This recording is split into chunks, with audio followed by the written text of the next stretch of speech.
across the UK, on DAB+, on YouTube, on your mobile, and on your side. This is Talk.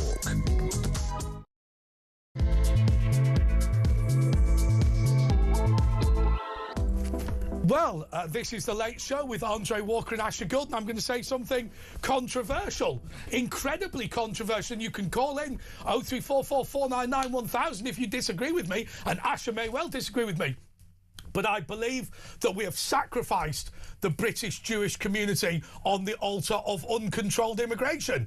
I've said before today that Jewish friends of mine have said that they always keep their bag packed just in case. My advice is, if you are Jewish in this country now, pack your bag and start planning to leave. Because the reality is, we may hold up placards, we may sing Kumbaya, we may sing Don't Look Back in Anger, but the reality is, people who believe that this country should be no place for Jewish people are now flooding into the country in unprecedented numbers. Once again, a British national was responsible for an attack in Golders Green. Actually, extremist family brought in from Somalia. The reality is, the policy that we have now is incompatible with the continuation of a Jewish community in Britain. So my advice is, get out to Israel now while you've still got a chance. We'll keep you safe for as long as possible, but it's time for Judaism in Britain, which was the last major bastion in Europe that Adolf Hitler failed to destroy. I believe it is now over. Ash? Yeah, well, I think if you've got kids, I mean, well, not definitely, but, if you haven't, like me, you're all right, you can stay. But, if you've got, kids who are 10 now or 8, whatever, and they're going to, in 10 years. But it's not just that. The whole population, the native English, British, Scottish, they've got to leave as well. Yeah, I think that's where it's aiming. People don't realise. I mean, look at the 7-7, look at the Borough Market, look at the Manchester Arena. What do you think that was? And this is all, unless this is stepped on, and none of these political platitudes come out. Oh, this is terrible. This is right. Next one happens. Oh yeah, this is terrible. We got to look into the. They've got to actually come in and do something. The reality right is, now. Britain is becoming a hostile environment for Jews and Christians, isn't it? Well, yeah, of course. I mean, that's where the. Those people who believe that sort of thing are aiming, and there were 40,000 people, weren't there, on the watch list, and that was a few years ago, and that's 1 in 100 are Islamists, and have they got all of them on the list? Probably not. That guy was alleged guy was off the list, and if that's 1 in 100, maybe it's 1 in 50. No, and then their families know. Obviously, they're not on the prevent list. Asher, I think it's deeply unfair to say this. Only 10% of British Muslims supported the World Trade Centre attack, so that's only around 400,000. Yeah, it's unbelievable. Let's not. In New York, there's now people that support that, unbelievably, and the mayor there. It's unbelievable. It's all turned upside down, and it's why has this happened? How's it got like this? Is it just liberal policy? Weak people? Well, OK, we're joined by Richard Ferrer, who's the editor of the Jewish News UK. Well, Richard, you presumably know my general political view, and you know why I've said what I've said. But my advice, if I was a Jewish parent to my child, would be pack your bags. Evening, chaps. You paint a pretty grim picture at the top of the hour. Look, it is a grim picture, isn't it? You might be right. I mean, in the last few weeks, what we've seen: synagogues in Harrow, Finchley, Kenton firebombed. Jewish charities and ambulances attacked, double stabbing now in Golders Green, of course Heaton Park in Manchester in October. The Intifada is being globalised around our capital city and in Manchester. The hate marches, the organisers of those marches have got what they wanted, and it is a national emergency. I thought Starmer was actually quite good this afternoon. He said that globalising the Intifada... God, you must have become desperate. Yeah, a lot of people are standing on the streets of Golders Green today. Starmer, Jew harmer. This doesn't help. The man's in a very tricky position. He's saying and doing the right things. Look, he said globalise the Intifada means calling for the eradication of Jews. But he allows them to promote it every week. I mean, I've asked this question before. Right. Think of a famous racist Catholic, Adolf Eichmann, right, as an example. Imagine this man was still alive today, and I turned round and said, at my church on a Sunday, we like to have a speaker after the church service is finished, but we don't endorse that speaker. We just have whoever, as long as they're a Catholic public figure, we've got Adolf Eichmann. What would people think? And yet, after Friday prayers in mosques right across this country, all sorts of extremists are perfectly allowed to spread bile and hate. And what the mosque committees turn around and say is, well, you know, okay, that the person supports terrorism. He believes Jews are pigs. He says that every Jewish house has a copy of the Quran in instead of toilet paper. He says all that, but we're not endorsing him. We just allow any Muslim speaker to come on. Why is that acceptable? I don't know why I'm asking you, but why should that? Well, it's like the IRGC and the Muslim Brotherhood. I mean, what's not to ban about them? Everyone else around the world has. The IRGC killed 30 or 40,000 people of their own citizens in 3 or 4 days. They raped women and gay kids. But why is it Starmer doesn't think about human rights in that case? I mean, they've got sleeper cells within this country. What is going on? Why aren't we immediately banning it instead of going, oh, we've got to go through this process and all this? It's easy to point the finger at the Labour government. I think the previous government was also complicit. They've been in 2 years, haven't they? Yeah, this was happening before October the 7th. I mean, I remember 4 years ago when the Crown Prosecution Service concluded that a pro-Hamas convoy going through Golders Green, where those stabbings were yesterday, with a megaphone calling for the rape of Jewish children, didn't meet the threshold for criminal damage. And that was the moment when this, I think, scourge was given an excuse. And Starmer has inherited this poison chalice. What, 2 years ago he inherited it? Why did he not ban it immediately, IRGC, Muslim Brotherhood? I don't think... Because he's spineless. Isn't the issue bigger?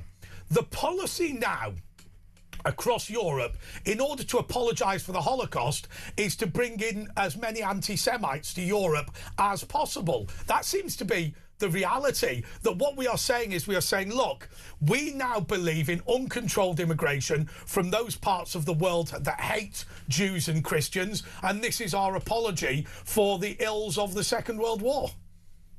Well, you are touching on an area here that a lot of people pussyfoot around, including Starmer, who says and does all the right things, apart from speaking about the elephant in the room. And the fact is, of course, yes, you are right. Every terror attack targeting Jews since October 7th, 2023 has been carried out by a Muslim. Most Muslims, caveat time, law-abiding citizens reject extremism, but we can't pretend that there's not poison Islamist. But there is a point that Douglas Murray says, and it's a point that I've heard repeated by the Poles and the Hungarians, and they've said that whilst not every Muslim is a terrorist, every Muslim terrorist is a Muslim. If you do not have uncontrolled immigration from the Islamic world, you will not have Muslim terrorists. It's a complete failure in leadership. And I'll tell you, so a colleague of mine mentioned it today, if the chief rabbi said something supportive of the Muslim community or Palestinian rights, which he has in the past, many, many times, no one in his community would bat an eyelid. If a Muslim leader said something positive about the Jewish community or Israel, they would be marked men.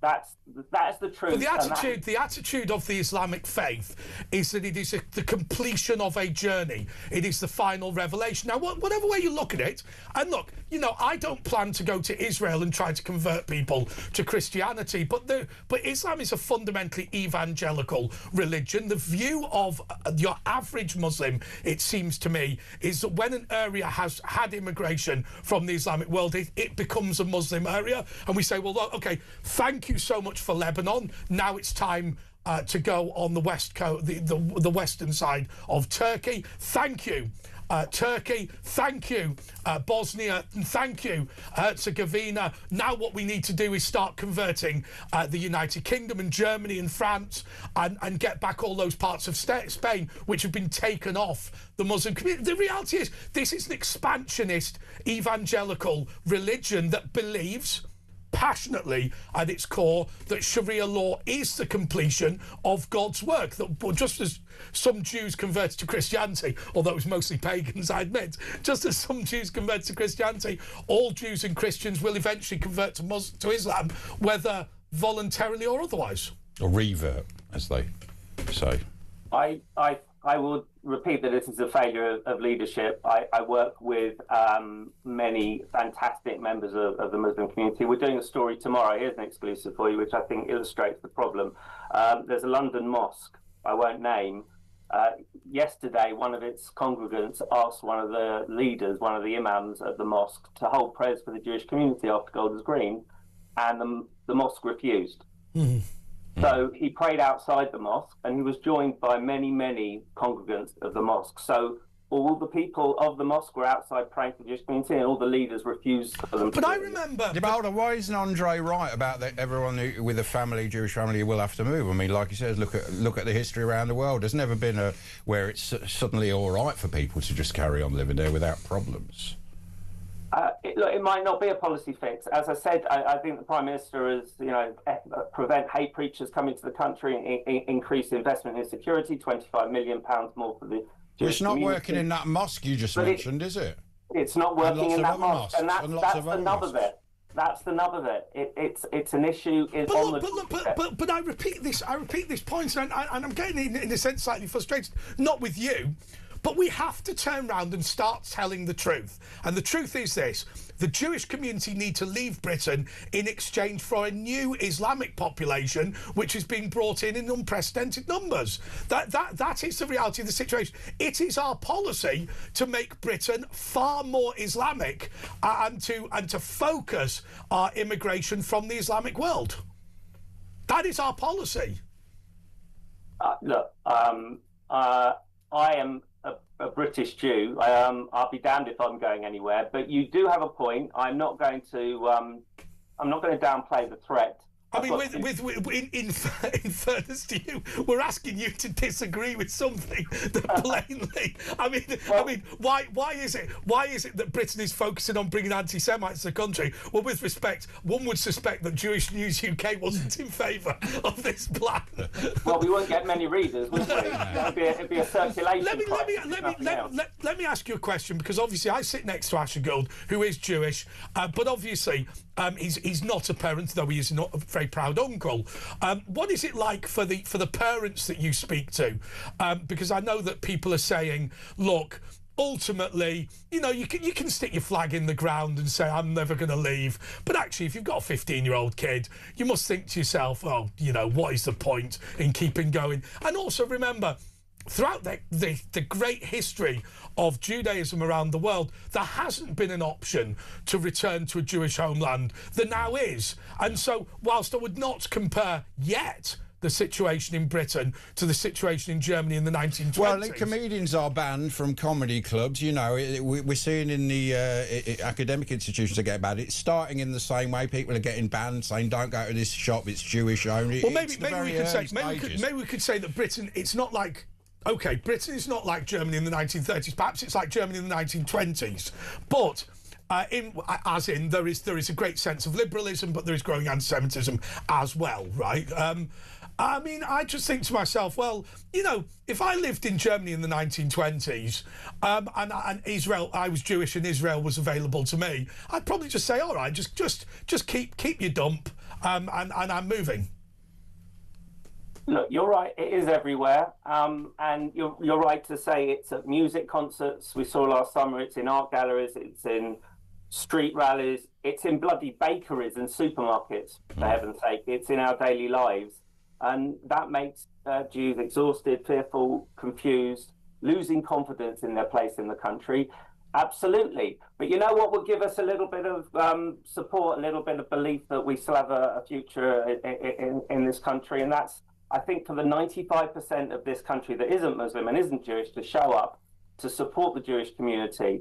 We've only had a couple of rallies in the last 3 years since October the 7th, and usually it's just Billy No makes Jews walking through Piccadilly Circus, holding up banners and saying no to anti-Semitism, standing solo without the support of wider society. There's a march on the 10th of May, Sunday week, and it would be incredible if that was a large march where there were more non-Jews than Jews. And that really could potentially be the start of hopefully a change. Well, that would be good. But, I mean, you know, like you say, the authorities didn't ban that ridiculous sort of art that had all sort of Nazi imagery and, you know, Stars of David. They're not doing... They're letting it go. Sir Mark Rowley, you know, his police force said, oh, you can't go there because you're visibly Jewish and the protesters will kick off. And he backed his officer that said that. Well, in my view, that makes their officials, and that makes the protest officially violent, and that is grounds to ban it. And it's happening every week. I think there's another one in a week or two. So without the help of the authorities, this is what's enabling these things to happen. And Asher's absolutely right in that. I mean, I agreed with that police officer who said it's provocative for you to look Jewish near these people because it is an anti-Jewish lynch mob. So he was removed from the area. But that should have been cited as evidence that it was an anti-Jewish lynch mob, right? They should have flooded police in. Should have banned the bloody thing. Yeah, look, it is everywhere. It's in that Crown Prosecution Service example I gave you earlier. It's on our... Yeah, but the CPS are jihadis nowadays anyway. That's the reality is the CPS was taken over by the left, and it's increasingly now... I mean, if you go down to an average courtroom and have a look at the CPS solicitors, the word "in it" springs to mind. I mean, I heard a statistic today, there's 8 times more anti-Semitic attack than is Islamophobic attacks, and yet there's twice as many prosecutions in the attacks on... Well, you've got to be... Ash, I will say one thing. I agreed with the police today. We've got to be very concerned about anti-Semitic attacks from both radical Islam and the emergent far-right threat. We're yet to find these people. Well, that's another authority thing trying to cover things up. Now, the front page of Jewish News is bullshit bingo. Right, so why don't you explain very quickly, Richard, what your bullshit bingo is and what people can look out for? I think we can put it on screen as well. OK, let's have a look at these. No, he's going to do it in a minute. But tell us about it. I saw it earlier, and it's just got all the sort of quotes. The platitudes. The platitudes.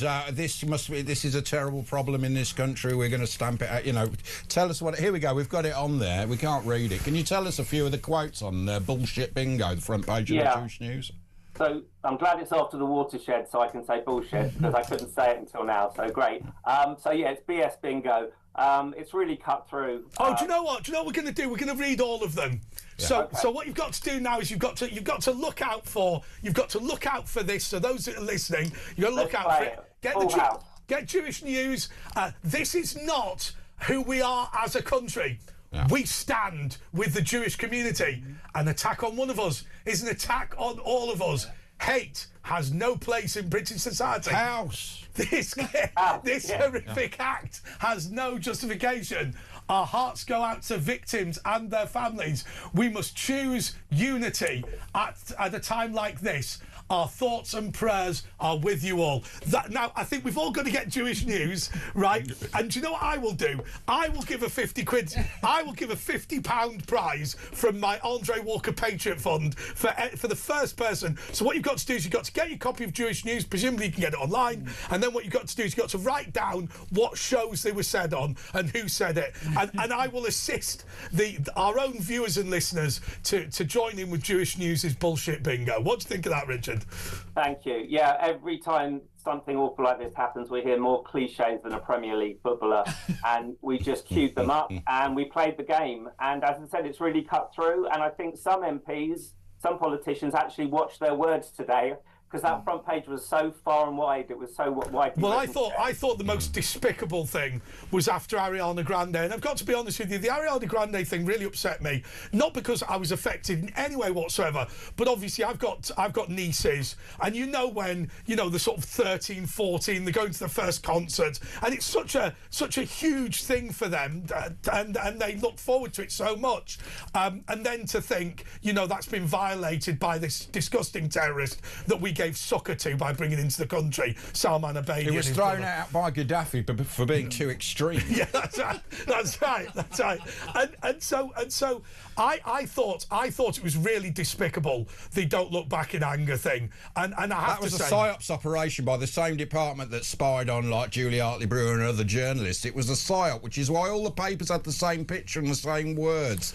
So this is what we've got some breaking news now the Golders Green suspect, who we won't name, has been previously jailed for stabbing. So this is somebody who's been on it. We won't name him because it just make it easier with sub judice. The alleged person. So the person accused has not only been on the prevent. Not only is it wasn't born in this country, brought from Somalia, that bastion of decency and liberalism, brought from Somalia, comes to Britain, is a jihadi who hates Christians and Jews and British society, and he's been jailed for stabbing. Your response to that, Richard? His allegations, obviously. Well, we know he was on the watch list. I thought the police reacted very, very well to the events in the recent events, the event in Kenton. I thought they reacted quite quickly to events yesterday in Golders Green. It took them 5 minutes. Well, it was Sean Rim that intervened, and it was the ambulance that took them away. Do me a favour. This Sean Rim thing. Who they? It's their private security, basically. The most people targeted, the ones that are most vulnerable, the ones that look Jewish. I don't look Jewish. I'm not religious. I don't wear a thing on my head or anything. So the Sean Rim really look out for the people that are prime targets, and it's purely voluntary, and it's privately funded. In fact, today when the government said it was going to release another 25 million quid, which obviously is welcome, I suppose, it's the first time they're going to directly fund. But just from your point of view, I mean, if I go, I mean, I get annoyed after Dunblane with schools having big fences put up, because we used to go for a Saturday with kickabout on the local school playing field. But I have to say, I mean, I wouldn't be very happy if my church had to have a security centre at the gate in order to get into it, and yet this is what Jewish people accept as a matter of course. I'm speaking about it as if it's normal. I mean, look, Exactly. I'm decades away from school, but I mean, I remember even back in the 80s when I went to school, there was a sense of security, there was a sense of intimidation. I knew I was Jewish because I knew I was a target. I used to have comments about Hitler on the bus coming back through Camden. But as the decades have gone on, and as I've had children, I've seen the barbed wire go up, I've seen the double doors, and just the fact that the walls and are getting higher. What effect does that have on children? Because it's very hard to say that you are part of a community where you have to go past razor wire. It's more the parents that worry. I think the kids just see it as, they're used to it. It's the parents, you're constantly worried every day.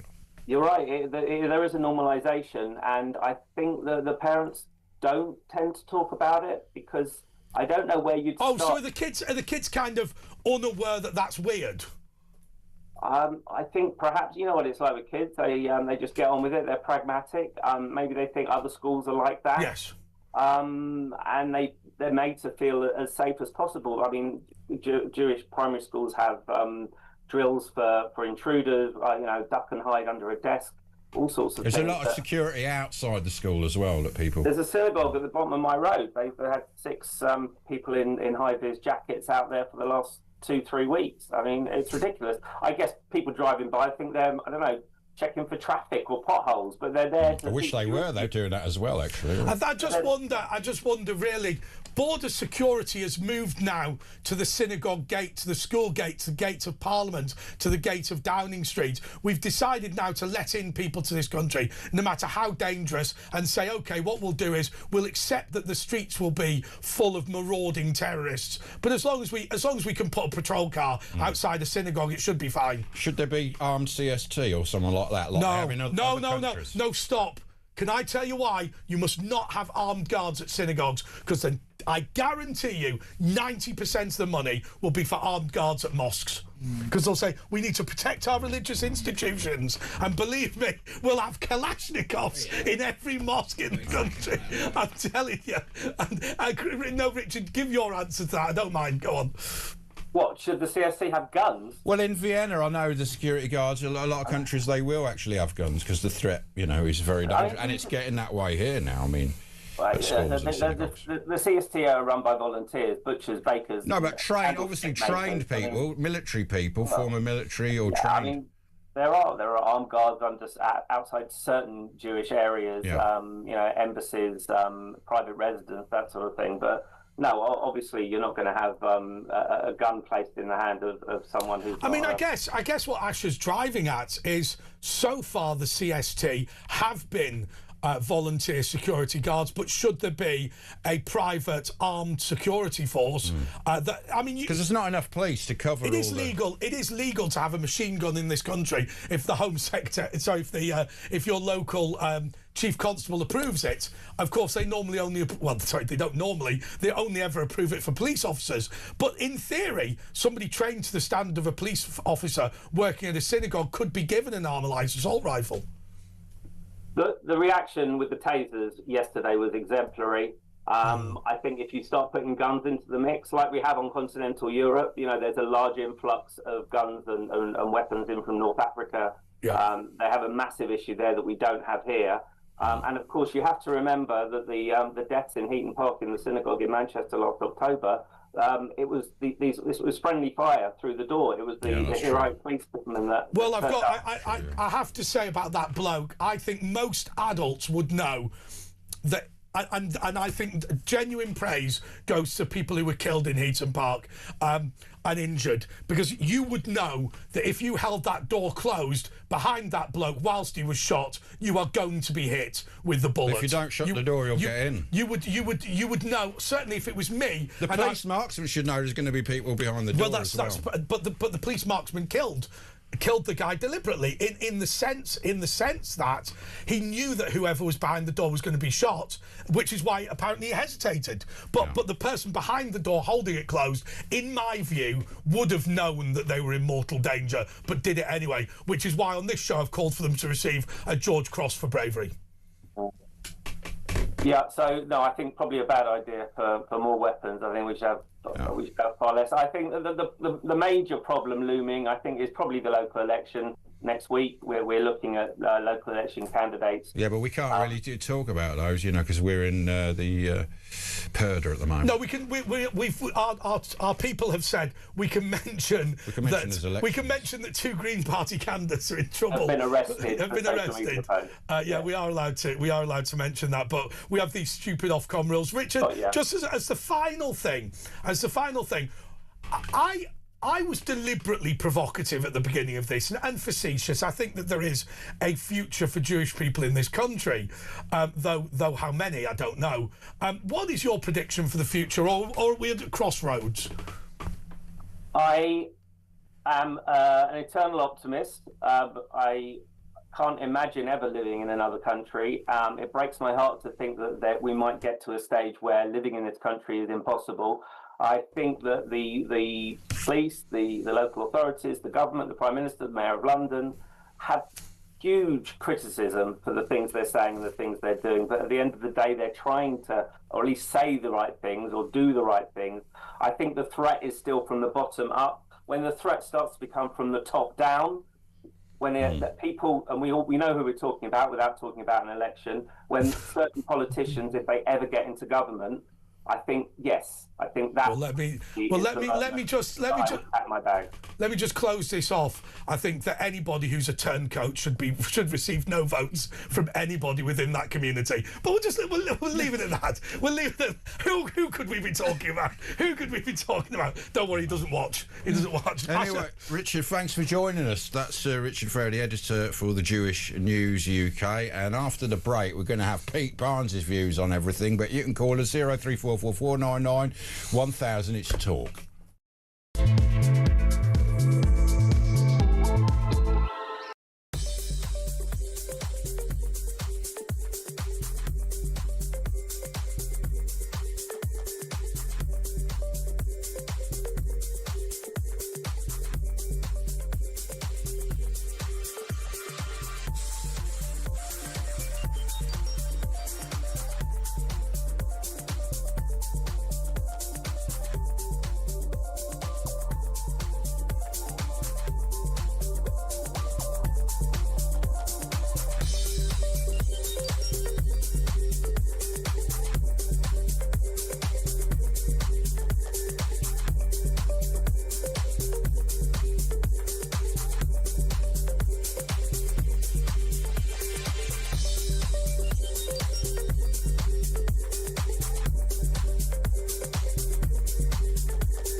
across the UK, on DAB+, on YouTube, on your mobile, and on your side.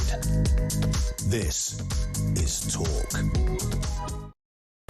Yes, this is Talk, and it's with Andre Walker, Asher Gould, and Pete Barnes is here now. Pete, there's just so much that was in that interview. So much. I'll just let you go for it. Yeah, the one thing I would pick up from it is, one, he didn't name the mosque. He said he didn't want to name the mosque. Why? Yeah. This is my big complaint. That So for those who've just tuned in, what happened? And he defended Starmer at the beginning. Yeah, that was a little interesting. But basically, he was saying about how there was this one mosque and people wanted to pray for the Jewish community, and then the leaders of the mosque wouldn't allow it, so they all prayed outside. Why is that not headline news? Because a mosque refused to do that. If it was the other way round, it would be everywhere. Well, why is it not headline news? We know why, don't we? Yeah, BBC, but again, Channel 4. I go back because I made this point when it was the Manchester attack. Was what they always do is they always dragoon one imam who's very upset. Always one. Yeah, there's just one bloke. I look at the Muslim Council of Britain today. They did not condemn this attack. They said deepest sympathies. We said prayers for the victims. The word condemn is not in that press statement. There is not a single organisation that I can find, there might be maybe one or two, but I can find that of a national presence that actually condemns these attacks. But isn't the attitude, look, well, you know, it shouldn't have happened, but come on, they are Israeli Jewish people. Yeah. They are Zionists. Yeah. And look, whilst you shouldn't stab a Zionist, it's not the worst thing. Yeah, they said they had sympathy, but didn't condemn it. They don't condemn it, and that's my big problem. Is we always sing about like the moderate Muslim, you know, it's not a part of this and other. If my religion was being used in the way that it is being used by some people in the Islamic faith, I would be the first person on the streets to say, "What are you doing? Stop it!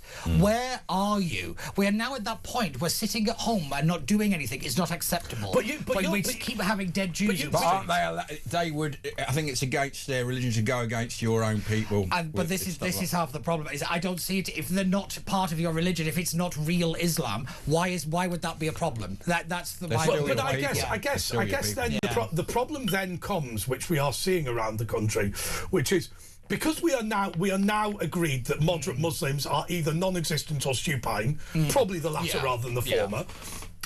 Then what happens is, when an area becomes predominantly Muslim, the biggest nutters will take over, and the moderate ones will do absolutely nothing. Yeah. Therefore, you don't need the Muslim Brotherhood to be more than 1%. This is half the problem. And that's where it is. 40,000 is 1 in 100, which is 1%, and that's probably half what they know. And then, of course, there's their families who may not be potential terrorists, but know about stuff and they don't mind it happening. You're talking a lot of people, hundreds of thousands. If you were able to say definitively, right, if this area becomes majority Muslim, moderate, first of all, it will be run by Muslim leaders, which would be a fact. Moderate Muslims will do precisely nothing to stop the extremists. Therefore, any part of Britain that becomes majority Muslim will become a radical Sharia law-driven place. Now, I'm not saying that's what's happening. I'm saying that is the extension of the logic I've just laid out. Yeah, definitely. And if you look around the world, I think the Netherlands, they have a policy, don't they, where if it gets to so much of a percentage of a particular community, I think is it Denmark? Denmark. It's Denmark. And they literally will bulldoze and move people out to stop that from happening. So these are called non-Western communities. So if the majority of people in a particular area, Danish is not their first language, or then majority, no, it's over 30%. Is it 30%? 70% have to be Danish-speaking Christians. Otherwise, they start saying, listen, lads, you're going to have to move. And it's working. People are melding into the society. Because I wonder how many community leaders there are in these, because essentially we're not. The problem is, we're not living in a multicultural society. Now, I will say one thing. Look, you know, when a group of people come to a particular country, they do all club together to start with. So let's be clear. Look, my mate, his granddad was the mayor of Slough when Slough was run by Irish people. Now, I think most people thinking about Slough now would tend to think in terms of Pakistani. So that can kind of dissipate a little bit. But as it stands today, with this vast influx of immigration from the Islamic world, we do not all live on the same street as a Muslim. That is not a fact. We live in a Christian white area or a Muslim area. Yeah, it seems to me. And also the Irish culture is very similar to ours. I think that is the point, really, is that the cultures of like traditional British and Islamic culture, they are literally chalk and cheese. They don't mash together very well. You actually have to force it, and that is the bit where we failed to do, is we have failed to force integration. You can't force it. They will put their law above our law. Yeah. So, And that's part of the problem, is that and it's infantilising them to say, "Oh no, don't worry, we'll change their minds." Like those little. Oh yeah. Well, I would suggest to you, for many Muslims, the concept of a separation between church and state is completely unacceptable. People say that Saudi Arabia is similar to Britain and Israel in that it doesn't have a written constitution. That's garbage. Yeah. The Quran, the Quran is its constitution. Oh yeah, it's the law there. That is its constitution. You'll chop your head off. Yeah. And also, people have to stop thinking that we don't have a constitution as well. No, we don't have a codified constitution. Not if David Lammy has his way. But they do have a constitution, the Quran, and the simple view in Saudi Arabia is this. Look, there is no division between your religious life and your civic life. It's your life. Yeah. It's one thing. Yeah, it's like these sovereign citizens where they go, I'm Bob Jones, not Bob Jones. Yeah. Right. The attitude is that a Muslim in religious life should be forwarding Islam. They have religious police in Saudi Arabia. In fact, they have religious bouncers that if you talk to a girl, they'll come out and go, "What you doing there?" Yeah, but I bet. What are you talking about, Willis? In some way, I bet they also exist here in Britain. I bet they also already exist. I know you heard stories about them in Manchester in particular. I know there was a few stories. Well, you remember Trump said there's police, Islamic police, and he was actually, there were people going there, so you can't do this in this area. Yeah, but even again, we look at, say, the Muslim Council of Britain, it only represents 500 mosques. There are over 2,200 that, that take the status. That's not a majority. But why don't we hear from them? But this is my question. I met that loony Srik Balsakrani. Yeah. I mean, he's dodgy as hell. Yeah. I think they're intimidated, though, because I remember we had Inayat Bunglawala from the Muslim Parliament. We had Abu Hamza in with the hook-handed cleric, and he was looking at him, and he were very intimidated with his, and he had his entourage. They're gonna the nutters are gonna be the ones to be scared of. The moderate ones aren't going to be able to do anything. So in the end, they're the ones that get control. Yeah, but if you think about it, if there's only if there's fewer nutters than there are moderates, then surely a numbers game plays into that. No, it doesn't, because you get one nutter against 99 normal people like us who are Muslims but normal. Then 5 nutters with guns and stuff will take control. But I repeat the comments. If you are not willing to stand up to the extremists, if you are willing to let them take control, you are a de facto extremist yourself. I agree with that. It's like organised crime. It's like a protection. There's only 5 of them, but it's like a war. It's like turning around and going, well, I don't have a problem with your average German, it's just Hitler. Yeah. And you think, well, I'm afraid I'm going to have to kill your average German in order to stop Hitler. Yeah, no, you're right there. And I think using the war analogy, I think is right, because people forget that this is actually a fight. I think that we're so liberal bubbleized in this country, for want of a better phrase, whether I can think of off the top of my head, that we're so protected by our phrase, by our world, that there's no bad things in the world. It's a jihad. I mean, they're literally telling us it's a jihad. It's the global intifada is literally alive happened now here in London. Staggering. After the break, we can talk a little bit more about this. But I have to say to you, this "don't look back in anger" thing in Manchester. It's disgusting. Let's have a listen to Keir Starmer, who was earlier his response to the attack in Golders Green, saying, let's have a listen what he had to say. Of course, we protect freedom of speech and peaceful protest in this country. But if you are marching with people wearing pictures of paragliders without calling it out, you are venerating the murder of Jews. If you stand alongside people who say globalise the intifada, you are calling for terrorism against Jews. And people who use that phrase should be prosecuted. It is racism, extreme racism.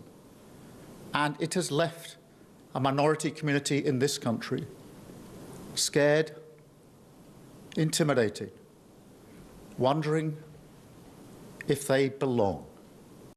Yeah, he didn't mention From the River to the Sea, which was projected onto Parliament. But, you know, we've been saying it for about a couple of years now. God, Anyway, we've got to take a break. Globalising Intifada. I mean, now he suddenly realises... and that was just insulting. 0344 499 1000. It's Andre and Ash with Pete on Talk.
Across the UK, on DAB+, on YouTube, on your mobile, and on your side. This is Talk. Yes, we're still talking about this attack in Golders Green. Andre Walker, Asher Gould, Pete Barnes and you if you want. 0344 499 1000. Pete, don't look back in anger, I hear you say. Oh, I think it's so insulting. It's awful. I think it genuinely is. The idea of, like, apparently there's some kind of an interfaith protest walk. I'm like, that's going to do nothing. It's going to do absolutely nothing. It didn't the last time, and it didn't the time before that, and it didn't the time before that. What you're actually saying is, you're saying, I recognise that our current immigration policy is working fine, and just because a few of you are terrorists, I'm not worried. Yes, as long as we'll all get some exercise and everything will be fine. It is actually political aerobics. And that speech from Starmer, it is like he's just discovered the problem. You know, when he said it's racist. Extreme racism. And racism is very naughty. Yes, you don't say. Like, where have you been for the last 2 years? It's actually He insulting. also did mention one of the Jewish news bullshit bingo. He did. Can you have a look at that clip, the second clip? Let's have a listen to it. You can tick off one of your bullshit bingo on the front page of the Jewish news. It's the one round of bingo you don't want to win. And here we go. The aftermath of an appalling attack last night in Golders Green, a terror attack in Golders Green. It is important that we come together very quickly now to take the necessary action. An attack on our Jewish community is an attack on all of us, and we have to approach it in that way. Yeah, I think there was two in there. Attack on one and the community's got to come together. Oh, my God. We can't come together anymore. It's ridiculous. Oh, God. It's pathetic. It's platitudes. And I say this at every single attack, which is getting far too common now. That, these platitudes are an excuse for inaction. It's not an attack on... When they say it's an attack on one of us, it's an attack on all of us. No, it's not. It's a global intifada. I also don't... I also think that this is not an attack on all of us, is it? It's also a way, yet again, to kind of get away from the anti-Semitic bit of it. It is a way to make it about everybody, so therefore it is not about the Jewish community. And we see this time and time again, is and it's used in the phrase "and all other forms of hate." That was said by everybody in the media again and again and again, as though it's like we have to suddenly talk about Islamophobia or something else. We can never just have a moment to talk about anti-Semitism. I've made this point many times, and there is an Andre Walker bingo, which is we know about that. Yeah, and I've said this many times. Apparently, it's one of the biggest ones. But if we remember.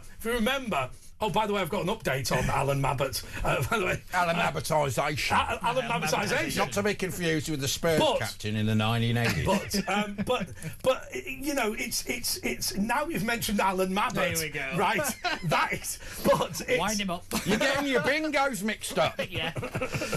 It's basically it's a rower house. Can we have a listen to what Kemi Badenoch said earlier? She's turning out to be brilliant, isn't she? Let's have a look at what Kemi said earlier. One, we need to make sure that when people carry out these activities, they feel the full force of the law. People think they can get away with this. The person who firebombed a few weeks ago is out on bail. That's not full force of the law. Islamic extremism, this is something that is fueling it. It's not the only thing, but it is fueling it. We need to tackle the misinformation that we're seeing, where people are attacking Jewish businesses in Prince, Gale's Bakery, and so on. We have to root this thing out. We spent a lot of time being tolerant and hoping that it would go away, but we need more action now, not just how words. is my community going to be protected from today? So this is one of the things. This is one of the things which we have to raise with the people in charge. You have the Met Police now. I'm not the head of the police. I'm not the Prime Minister. I am a politician. But I can see that there are certain things that are fueling this. We need to drain the swamp, and there are things that can be done to make it better. By the way, on the subject of Kemi Badenoch and Alan Mabbott. Oh, God. No, we've got to mention... right, just to be clear, a file has been passed to the police about the apparently illegal donation of Spot Fitness to the Robert Jenrick campaign received by Alan Mabbott. I saw George Hollingstrake, MP, say that Reform and Robert Jenrick should answer this. It's not. They should arrest Alan Mabbott. He was the person that accepted the illegal donation. We won't say any more about it because it allegedly came from Philip Ullman, who is a good friend of the show. Wonderful. But, you got tickets to Wimbledon. But it's don't say he gave us tickets to Wimbledon. Right. Wonderful. And Arsenal. With lunch. I was present but not involved. By the way, I've got there's an interesting email. Wayne says, guys, when are we going to stop using the word anti-Semitism? Use the correct word, racism. Anti-Semitism is used as a liberal, cute word, as only the left and liberals are allowed to use the word racist. Their deep hate for the Jewish community needed a nice word. You don't hear them saying, oh, the attack on the black man was anti-Africanism or anti-Arabicism. We need to help the left understand they are the biggest racist and bigots, as well as reminding them they are causing the most division in this country with the Muslimism extremists using their plebness to aid their propaganda. Oh, right, yeah, the left. It is an interesting argument. Useful idiots. Yeah, it's an interesting argument, really, when you think about it. Is anti-Semitism a way of elevating it to make it something special, or is it as a way of separating it to diminish separating it? Because it's not. It's like Badil. You can see it from both ends of the spectrum. Badil says it's not racism. I think, given that we're not different races. We're different breeds, right? And they don't want to say breedism. I think anti-Semitism was just invented before the word racism was. I think it probably was. It is a sort of racial thing because I mean the Nazis murdered on racial grounds. If you had a grandparent was Jewish, so it was racially. Although obviously you can convert to Judaism. A lot of forms to fill in. So much. It's not the forms I'm worried about. Peter.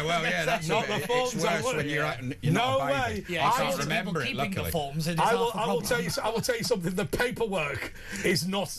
When you talk about paper cuts, it's not the cuts I'm concerned about. You need stitches when you're an adult. You don't when you're a baby. I heard a Catholic guy converted to become a rabbi that I know.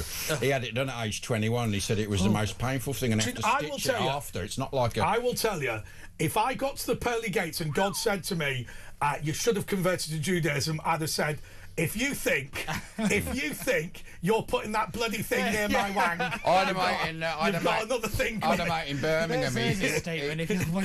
I'm sorry. I would rather burn in hell, than allow you. I had a mate in Birmingham who wanted to marry a Jewish girl, and he started going through the process, and they started the circumcision, and then he decided he's going to go Reform Jewish instead. not the full Monty. Yeah, but is it just to bring it back to Kemi vaguely, I do think you're right that she is leading on this issue of integration and actually tackling It's easy when you're opposition, but she is good. She is good. I'm going to say this. She's striking the balance very, very well. I've been very critical of the Conservatives, particularly Al Mabbott, as everyone knows. He should be in jail, allegedly, but for taking illegal donations, allegedly. But I think credit where credit's due. She has been pretty good. The extent to which the media care that she's any good is questionable. Anyway, look, we've got to take a little breaky because it's as tight as a gnat's chuff, so let's take a little breaky.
Across the UK, on DAB+, on YouTube, on your mobile, and on your side. This is Talk. I was pretty controversial at the beginning of this, and I'm going to be controversial now. Look, if a police officer comes across somebody who's just stabbed somebody and the guy's got his knife in his hand, I'm not bothered about kicking in the head. If he needs to stick the knife in the guy's face, it would not remotely bother me. As long as that's what's required to subjugate him. Yeah, I mean, I was going to say about that. I mean, not, you know, but I think he didn't kick him in the head hard enough. If someone, I mean, this is an allegation on this guy, but let's say there's a terrorist there and your hands are down there, you don't know what he's got. If you had a gun, you'd shoot to kill. Yeah. So you should kick to kill and, you know, to disable him, because if he would have had an explosive, he could have blown that up. What's that film with the curb stomp? Oh, American History X. Yeah. Do not do that, police. Do not do that. But look, if the police officer had grabbed the knife, you see it in films, I don't know if it's very realistic, and just slit his throat with the knife in his hand, it wouldn't have bothered me. Yeah, and it is very telling. I mean, I'm not saying do it. I'm saying it wouldn't bother me. Yeah, again, you have to wonder whose side are people on, because Sir Mark Rowley has written to Zach Polanski, who, you know, very publicly criticised the police for kicking this guy in the head. And I mean, I'm with you, Ash. Didn't kick him hard enough, as far as I'm concerned. He could have been. If there would have been armed police, he would have been shot. You also have to wonder, he could have blown up. Well, that's what I'm saying. That's why the kick should have been should have knocked him out. And I thought it was interesting just how quick Sir Mark Rowley was actually to put down this Zach Polanski's kind of accusations. Yeah. And just can you believe what? Well, he defends his police. What an absolute scumbag! Yeah. What an absolute scumbag!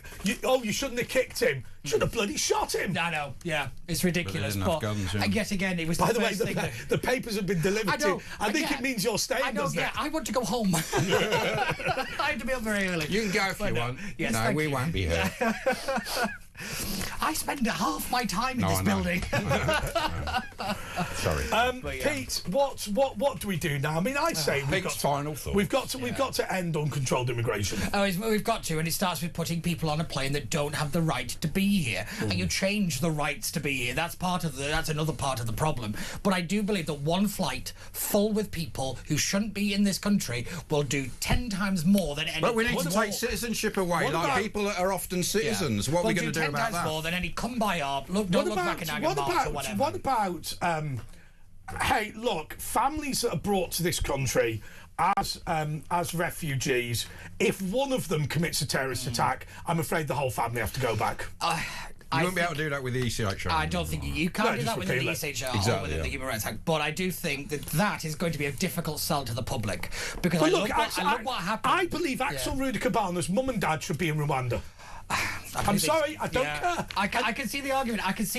My just thing say. Well, there wouldn't be 3 dead children, and really, if that had happened. I think that might have to be the kind of. You'd have to have it at some kind of level because I don't think the public would be behind. It would have to be. It would have to be the terms and conditions which say if you come over as a refugee family, if one of you is a terrorist, then I'm afraid the whole family's They'll say visa. collective punishment, won't they? They'll go on about. I don't care.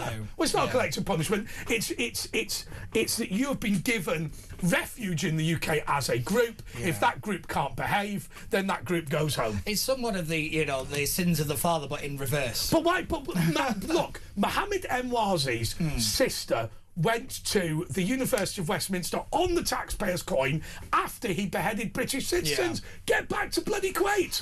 It still staggers me that we had a public beheading on the streets of this country and most people rather forgot about it. I think that is. And we've still got a teacher in hiding, which is when another one of these sort of pivot points. It started with the Salman Rushdie when we allowed all that. I mean, if in doubt, kick him out. It's enabled all these people. Anyway, Pete, anything coming up? When are you on next? I'm next with Alex on Saturday. I'm back with Mark on Sunday morning as well. Mark Dolan, yes. Yeah.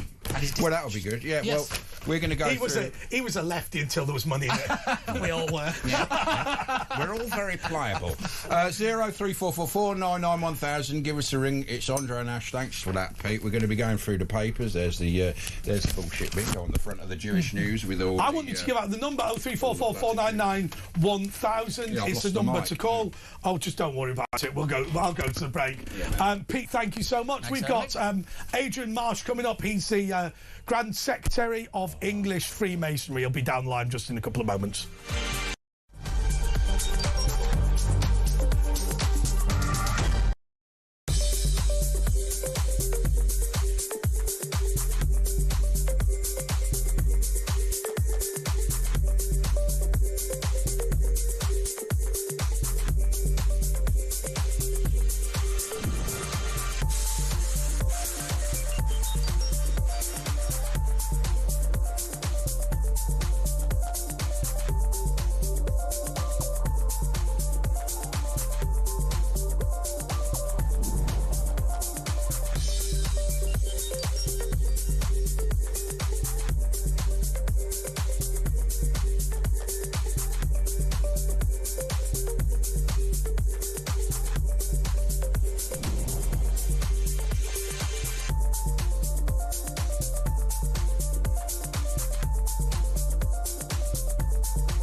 across the UK.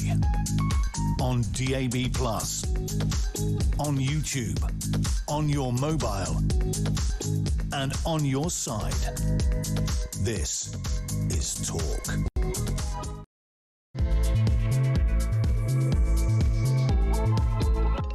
This is the paper review with Andre Walker, Asher Gould and Adrian Marsh. Adrian is the Grand Secretary of English Freemasonry. Before we go to the papers, Adrian, I just want to first of all say hello to you, but also say that your organisation is incredibly popular with Jewish people. How are they feeling after these recent attacks? There must be some degree of concern. Absolutely, there is, Andre, and good evening to you both. Evening. No, I've had several messages through today of people like genuinely scared of just leaving their homes. I mean, it is truly awful. And you're right, yeah, we do have a lot of members. We're seculars, we have members of all religions, but we've always been popular with people of the Jewish faith for a long time, certainly since the immigration started into the UK in the late 20s, early 30s. So it's truly terrible. I mean, I've had some heartbreaking messages today. I really have. What sort of messages? What? Just, is there anything anyone can do? Can we talk to our members who are scared? Can people who know them, know a member who's frightened at the moment, reach out to them? Are these people with families, or is it people, older people who haven't got families? It's actually both. I had one today from a member who was saying that his wife was shot with a BB gun last week. Really? I mean, it's awful. I mean, I think the thing that's, look, there are people who are fans of Freemasonry and there are people who are not fans of Freemasonry, but the reason why there are Jewish people within the ranks is because it makes an effort to bring people together. I mean, what lessons can be learnt for our wider society? Because I've got to be honest with you, the whole let's sing Come By Our and say don't look back in anger doesn't seem to be working. What is it that we can do that can kind of integrate people better into our society, perhaps? I think one of the interesting things actually about Freemasonry is because it is open to everyone of any religion. People can come together. They will take part in the theatre or the ceremonies that we do, and they're not religious, obviously. Do you have to believe in what? I thought you have to believe in a one God. You not one God. You have to have faith. It doesn't matter what the faith is. You like have George to have Michael. a faith. Yeah. Yeah, indeed. And therefore, when people come together, they're involved in something that's very different. There's no discussion on religion, no discussion on politics, and people can just be collaborative. They can support things in the community together. They can improve their own social network. And that is part of the problem, Adrian, isn't it? Because it's, look, any organisation like yours, which is effectively non-geographic, you will go to your local meeting centre or hall or whatever, your local building, but it's not like there's a Masonic street next to a Islamic street or anything of that nature. One of the big problems we've got is the way that geography seems to work against us, because, I mean, Golders Green is funny. It's not really a Jewish area. It's just a place that's in proximity to the synagogue. But you do have areas where this is where the Pakistanis have moved to.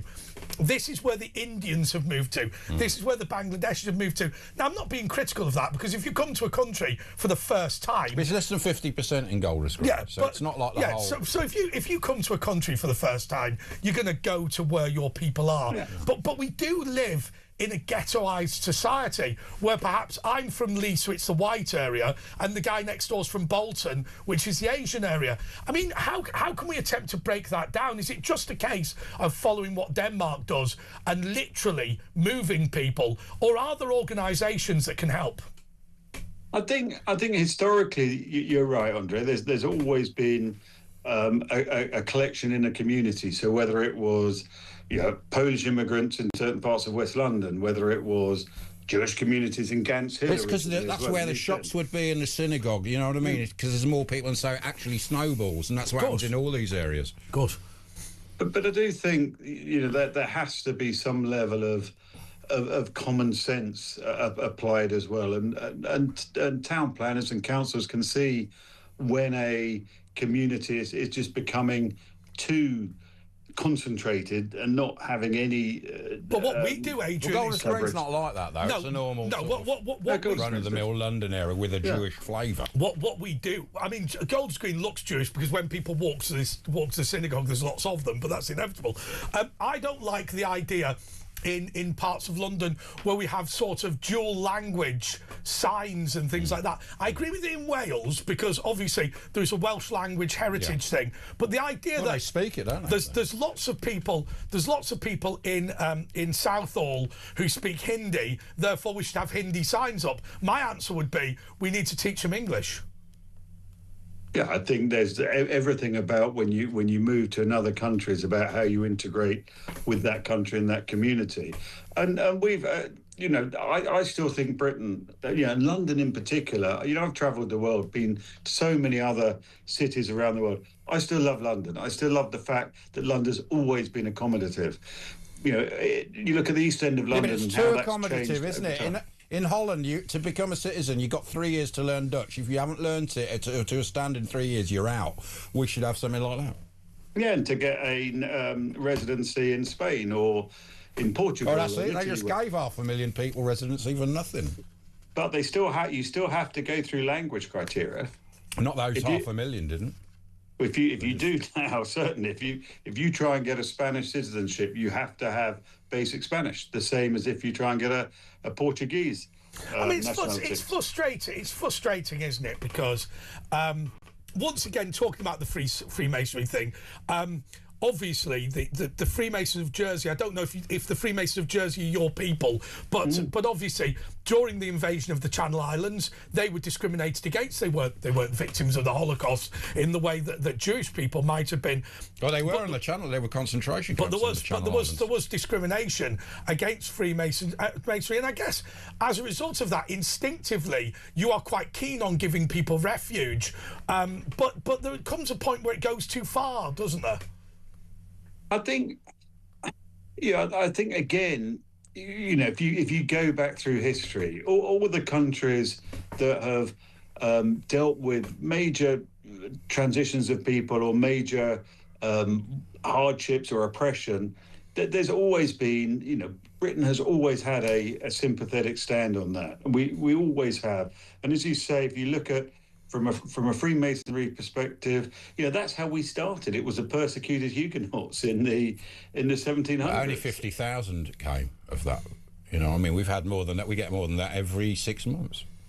Of Huguenots, yeah, but I mean, the population of the UK at the time was a fraction. So proportionally, it was still a large number, and that was how we came about. It was to create something where actually, and we use the expression brotherly love. What does that mean today versus 300 years ago? What it means is that actually, we want people to be people and to get on and to have common values and to have a common purpose and to actually care about the community and care about people within it. And that is the concern. Now, look, I want to ask you, Adrian, about the front page of Jewish News.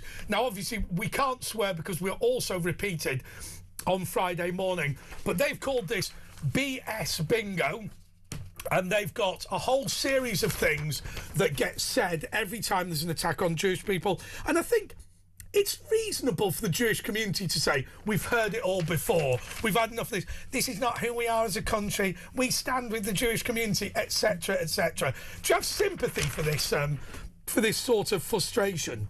Oh, absolutely. I totally do. I mean, I'm just waiting for someone to be fired now for having not told Starmer we've had it for the last 2 years. That will be the next thing. He's got to blame someone. Yeah. Yeah, I mean, it's been going on and it's been increasing, and we've institutionally ignored it, and I find that deeply distressing. I'd find it distressing whatever part of the community it was, but particularly in this, it's not as though it's been hidden. It's not as though it's just suddenly happened. But isn't the reason that it's like this is because, if you looked at that professor from, he said there's going to be civil war in the future. He's an academic. He was a government advisor, so are the government just saying, look, this is going to happen, we've just got to try and keep the lid on it, basically till we're out of power and then leave it to whoever's next? They're just keeping the lid on it by arresting people who mention it, who notice it.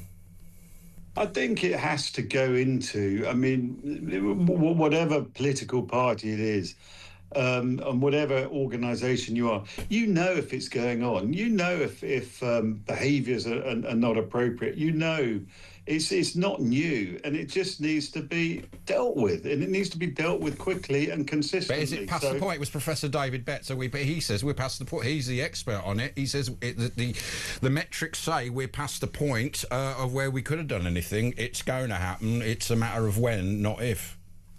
Yeah, but he's an expert, not necessarily the expert. But yeah, you can apply that to anything, and it's always okay. It's too late. We can't do anything. Okay, let's draw stumps and forget about it. I don't think so. I think we have to be consistently applying, the values of our country across all of these situations as and when they take place. And it can't just be on one section. Just a matter of interest. I mean, and this is slightly unfair, I guess, because within Masonry, of which you are, if you like, the chief executive, obviously the great tradition of Jewish people being involved, great tradition, obviously, of Christian people being involved.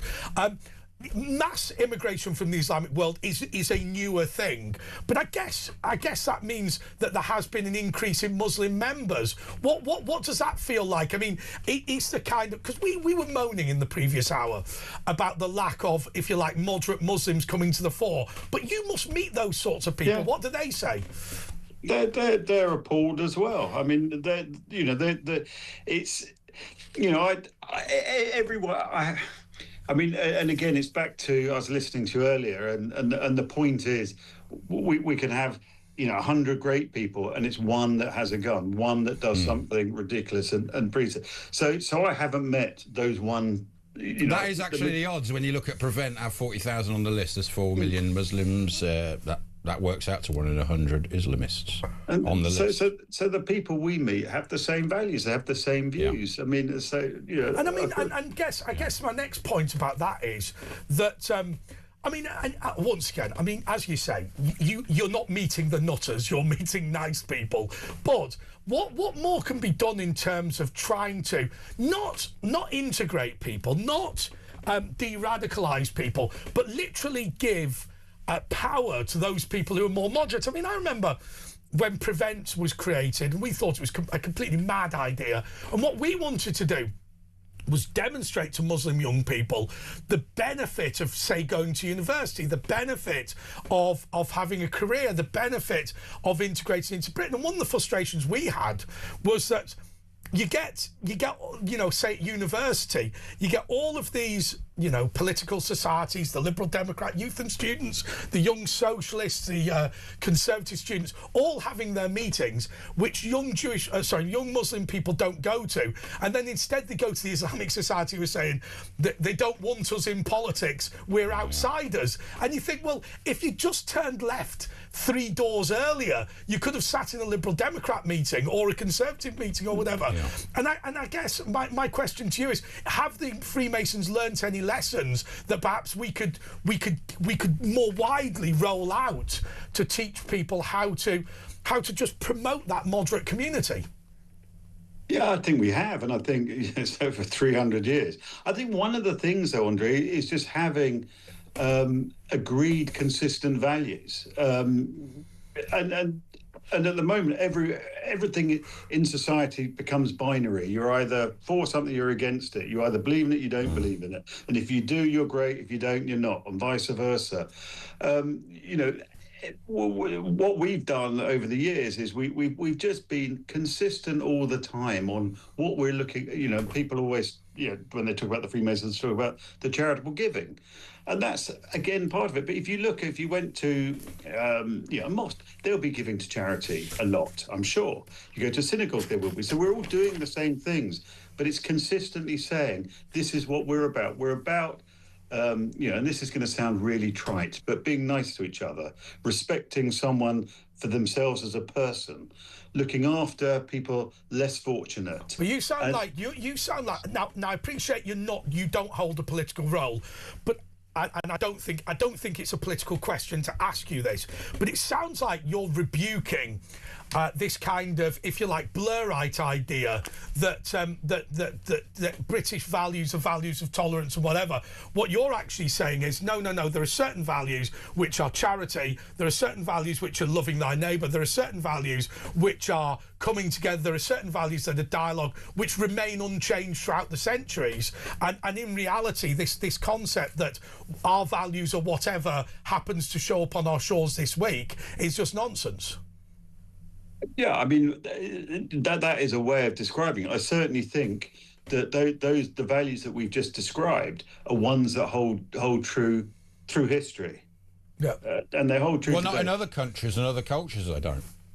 Well, I don't know. I'm not so sure about that. I think they probably do, if they're expressed in a consistent way. But like, you know, if you throw gay people off buildings, that's not, you know, that's the culture. But I think the big. I mean, it used to be illegal here, yeah, and I'm sure there were horrible punishments 300 years ago. I think the bigger issue, though, maybe the bigger issue is this idea that Freemasons have centrally, and it's a very, very, very British and European value. This idea of the secular state and this idea of dividing out church and state. And I just wonder what we're going to do about people who come from countries who have a legitimate view that civic and religious life ought to be the same thing.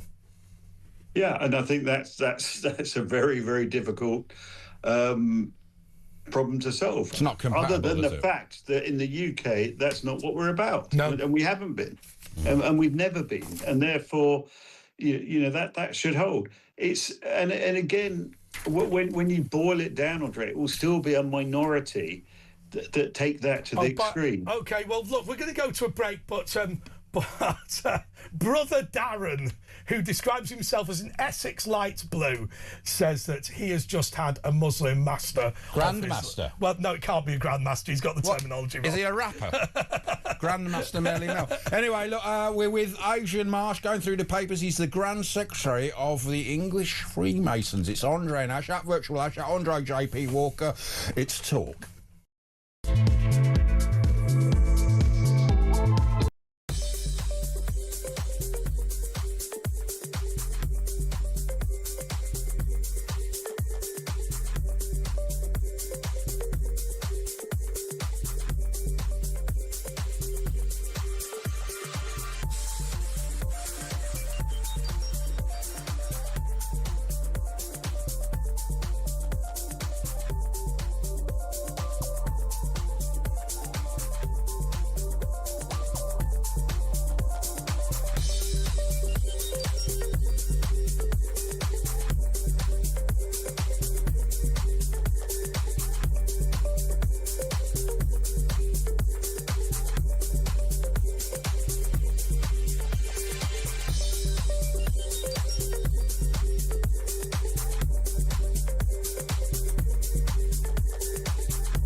Across the UK, on DAB+, on YouTube, on your mobile, and on your side. This is Talk. Well, I think we've got a piece of breaking news, so over to you, Asher. Yeah, Iran denies backing violent activities in the UK after Golders Green attacks. Is breaking news. Iran's embassy in the UK said it categorically rejects allegations of involvement in violent activities or incidents in the UK after the Golders Green attack. Such baseless accusations lack credible evidence and appear to serve a narrow political agenda, it added. It comes after Keir Starmer said the government needs stronger powers to tackle the malign threat posed by states like Iran that want to harm Britain. Well, you're the man in power. The Embassy of the Islamic Republic of Iran categorically rejects any allegations or links to Iran's involvement in violent activities or incidents in the UK. Such baseless accusations against the Islamic Republic of Iran lack credible evidence and appear to serve narrow political agendas to mislead public opinion and distract from the real root cause of terrorism and violent extremism, it said in a statement. Well, here's my answer to the Embassy of the Islamic Republic of Iran. When we invited Maya Touzi, an Iranian dissident, to this channel, to this building, 2 of your goons followed him, and we've got them on the CCTV. Now, I'll tell you what we could do if you want, Mr. Ambassador. We could show you the video. In fact, we could broadcast it to absolutely everyone. What a lying scumbag the British ambassador, the Iranian ambassador to the United Kingdom is. I mean, it's sad, isn't it? It's sad, isn't it, Adrian, that we've got, countries around the world that are willing to engage in terrorism abroad. I'm not saying... By the way, our civil service had drinks a couple of months ago there at the Iranian embassy. Well, it wouldn't have been very alcoholic, would it? I get upset about this. I'm not saying that Britain is perfect around the world, but to see the way that the Islamic Republic of Iran and its embassy in the UK has bullied British dissidents, I mean, I find it despicable. Yeah, I think it's very upsetting. I mean, I've been to Iran a number of times, not for quite a few years, but I used to go on business a fair bit years ago. And again, everyone I met was fantastic. I never met anyone. I was scared the first time I went because I thought there'd be burning effigies. I think it would be, everything you see on the press. But it wasn't. You'd be scared now if you went there. I've got a lot of friends of mine who've told me that the really sad thing about Iran is that they're just the most moderate people you've ever met with a nutter government. Well, this is like what we're saying about the moderates with the nutters in charge. This is what happens. The nutters are the ones who have control because you're a moderate. You're not going to argue with someone with a Kalashnikov. You're just going to get on with your life. I mean, that is the worry about the way that there is an ability. I don't know why it's a particular problem within Islam where there is an ability of a minority to make the majority go along with things. Because they're the most violent nutters, that's why. You know what I mean? If you're just a normal bloke, you're not going to argue with a guy with a... Like I said, when we had Abu Hamza in our bungalow, there was a little mouse in the corner. Yeah. All right, well, I'll tell you what, let's go on to the I paper. What have we got in the I paper? It says, I'm reading this backwards. Rayner's warning to Starmer, more and more young people are feeling hopeless. You don't say. Hang on a second. Are you able to read it backwards because of the Hebrew thing? Well, I don't know, maybe. Yeah, there we go. Okay. Young people, Adrian, I worry very gravely that this country isn't giving enough to young people. I think that there are concerns about jobs, which are legitimate. I think there's concerns about high taxation and high regulation, which are legitimate. I think there's concerns about getting onto the property ladder, which are legitimate. I think there's concerns about... It's racial bias. White guys our age, it's very difficult to get promoted when you're already in it or get a job. Yeah, I think all of the things that young people are complaining about, I think they're right about. I don't think that they're naturally pessimistic people. I just think that they've had a lot of their stuffing beaten out of them. Yeah, I think that's true, and I think big issue that's never reported on. I mean, young person loneliness at the moment. It's a huge issue at the moment within the UK, especially with people working from home or not working at all. And I think not having the opportunity of what we would have called years ago sort of modern social intercourse, where you actually just get to meet and spend time with people and learn and understand what you can do, what you can't do, how to get the best out of yourself at work or whatever. It's now a situation where it's really tough. I mean, I think you're right about this, and people think that this makes me a dinosaur, but I just think failing to chat up a bird in a bar, right? University or whatever. Just all these people who mission their Freshers Week and go, let's try and chat someone up. Oh God, I failed miserably. I think this whole get an app and swipe and all this sort of thing, because even if you went for a night out at university and you never pulled anything and you just got laughed at all night and you walked home and had a pot noodle and whatever, but at least you had a night out. Whereas I think even if you succeed on a dating app, it is just a hookup. Yeah. No, I couldn't agree more. I mean, it's that whole sort of nervous energy of having to actually go and talk to someone, to actually make conversation to start with. I mean, people look on you as though you're some sort of freak if you were to go up to someone and just chat to them. That's apparently what young blokes are saying. They don't go up to girls because they're made to feel like a creep. You know, if you're 25 and you want to talk to, you know, that's what happens now, apparently. But I've noticed even people who go to bars are on these bloody apps. So basically what happens is, instead of actually chatting to someone in a bar who you might end up as a friend of, even if they're not into you, then you just go, well, she's up for it, he's up for it, she's up for it, whatever. And I just think, I think it's really sad. But when you talk about young person loneliness, I think there's something that massively adds to it.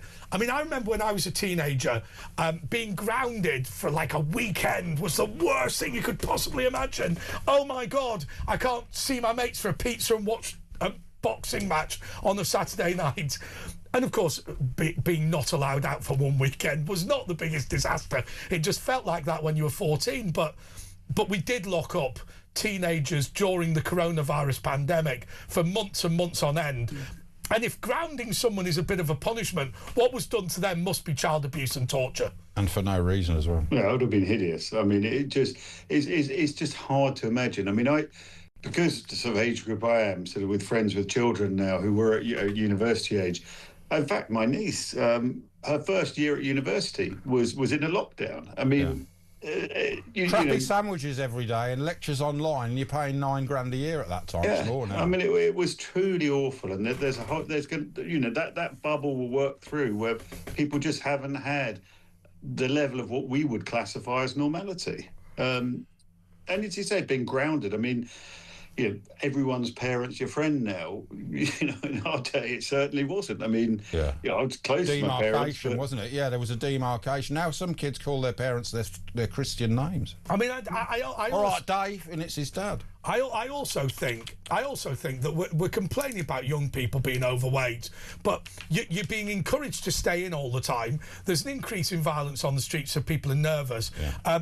Deliveroos and all those things, delivery stuff. I mean, you can't even go to the chippy because it gets delivered. Well, lifespan's reducing for the first time ever, and income as well. But anyway, look, apart from that, there's a run in a Telegraph, run on tumble dryers after Miliband's net zero ban. Retailers warning of a rush on traditional tumble dryers before imminent changes to the law that will phase them out to achieve net zero. So there'll be a rubbish one, like when they lowered our Hoovers. This is terrible. Oh, my Hoover doesn't do anything. You've missed the best story though. What's with that? Poor old Ted the dog dying. Who's Ted the dog? Fishing. Do you never watch Rhys and Mortimer, the fishing? Yeah. He was the best bit, innit? He was the most exciting bit in the show. They used to just sit there and go, oh, you caught a cod. All right, let's go and have a pie. And then the dog was brilliant. I have to say, Adrian, I have to say to you, Asher, I watched that programme for about 2 minutes and thought, nothing happens. It was in that fashion of slow television when everyone thought, oh yeah, crap television's really entertaining. Nothing happened, they just sat there going... So therapeutic. Get out of it. Yeah, because two blokes having a conversation with the dog as well, and a pint at the end of it. The dog was good, yeah. What's not to like? I mean, you're lucky because the building where your chief executive's got its own pub, right? I mean, surely you must chat to people normally. I do, yeah, but I still like to watch some. If your mind's full of everything all day, just to go and watch something mundane like two blokes out fishing and sharing a few stories. Well, there you heard it here first. It was mundane. That is my idea of hell. Your run on tumble dryers, though. I mean, again, I'd like to think who's worked through what are the unintended consequences of this is going to be. Wet, smelly clothes. No, a lot of people live in flats where you can't, the size of a modern tumble dryer, you just can't get them in anyway. It's... You're right, though, because it will increase black mould, which causes bad health, because people dry their clothes in the flat. I get annoyed about all of this because... you were saying earlier, Adrian, I think it's a reasonable point that we try and say, it's binary. One thing's black, one thing's white, one thing's left, one thing's right, one thing's... And the reality is, people do not want to harm the planet, right? What they want to do is have efficient stuff. They want to use as few resources as possible. I did not buy a tumble dryer, or rather a washer dryer, because I'm determined to destroy the Amazon, right? I did it because it's a big con, the net zero thing anyway. You know, it does affect the temperature, but you know, in dinosaurs' times, CO2 levels were multiples of what it is now, and we didn't have ice poles. So this is all a ruse that's actually damaged the economy of the world and really set us back decades. I think the unintended consequences. I've got a theory on potholes. I mean, I don't know if you've. Everywhere seems to be potholes. Yeah. My mind's the weight of EVs now is so much heavier than a traditional car, and the volume of EVs, it's like having lorries constantly on. And we have crap asphalt. I was reading someone who knows about asphalt, and we have the cheap one that's very thin and goes quickly. Whereas in Europe, you don't get it because they use quality asphalt. I mean, it's quite interesting. So, on the subject of potholes, I think you're right about the EVs, because I remember when cable internet came in, everybody's street got dug up, and none of the contractors put the streets back properly. And I get how potholes come about from that. Yeah, but they weigh a third of a ton more. No, but I'm talking about the cable TV. So cable TV goes in, and all of these repairs are not good enough. And actually, what I've always been told is, if they dig up the road will only be good when they resurface it again, which they do every 10 or 15 years. But it was noticeable after that period of massive potholes, things calmed down until very, very recently. I think you're right about the EVs. I mean, I suppose it kills people on bikes as well. I mean, yeah, well, no, because if you're on a bike and it just sends you into a car, knocks you up, or you go over the handlebars and it kills you. It's actually increasing because obviously potholes, so it is killing like a few hundred people every year. Yeah, it's a real problem. I mean, it's just, to me, it's just noticeable. In the last couple of years, just the volume of it, and it can't be that councils aren't repairing them. It can't be as simple as that. They're spending it on their pensions anyway. 0344 499 1000. It's Andre and Ashwell with Adrian, and we'll be back after this.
Across the UK, on DAB+, on YouTube, on your mobile, and on your side.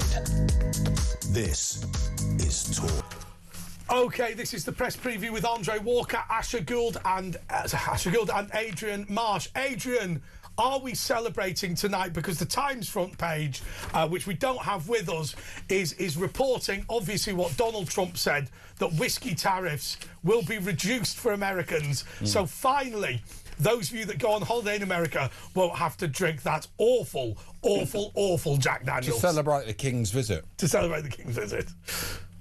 Well, that's very good news, I'm sure, for all of our Scottish colleagues. But again, I mean, tariffs is such a sort of a blunt instrument, trade sanction that, I can see, to some extent, I can see why Trump did it all to start with, and it certainly focused attention.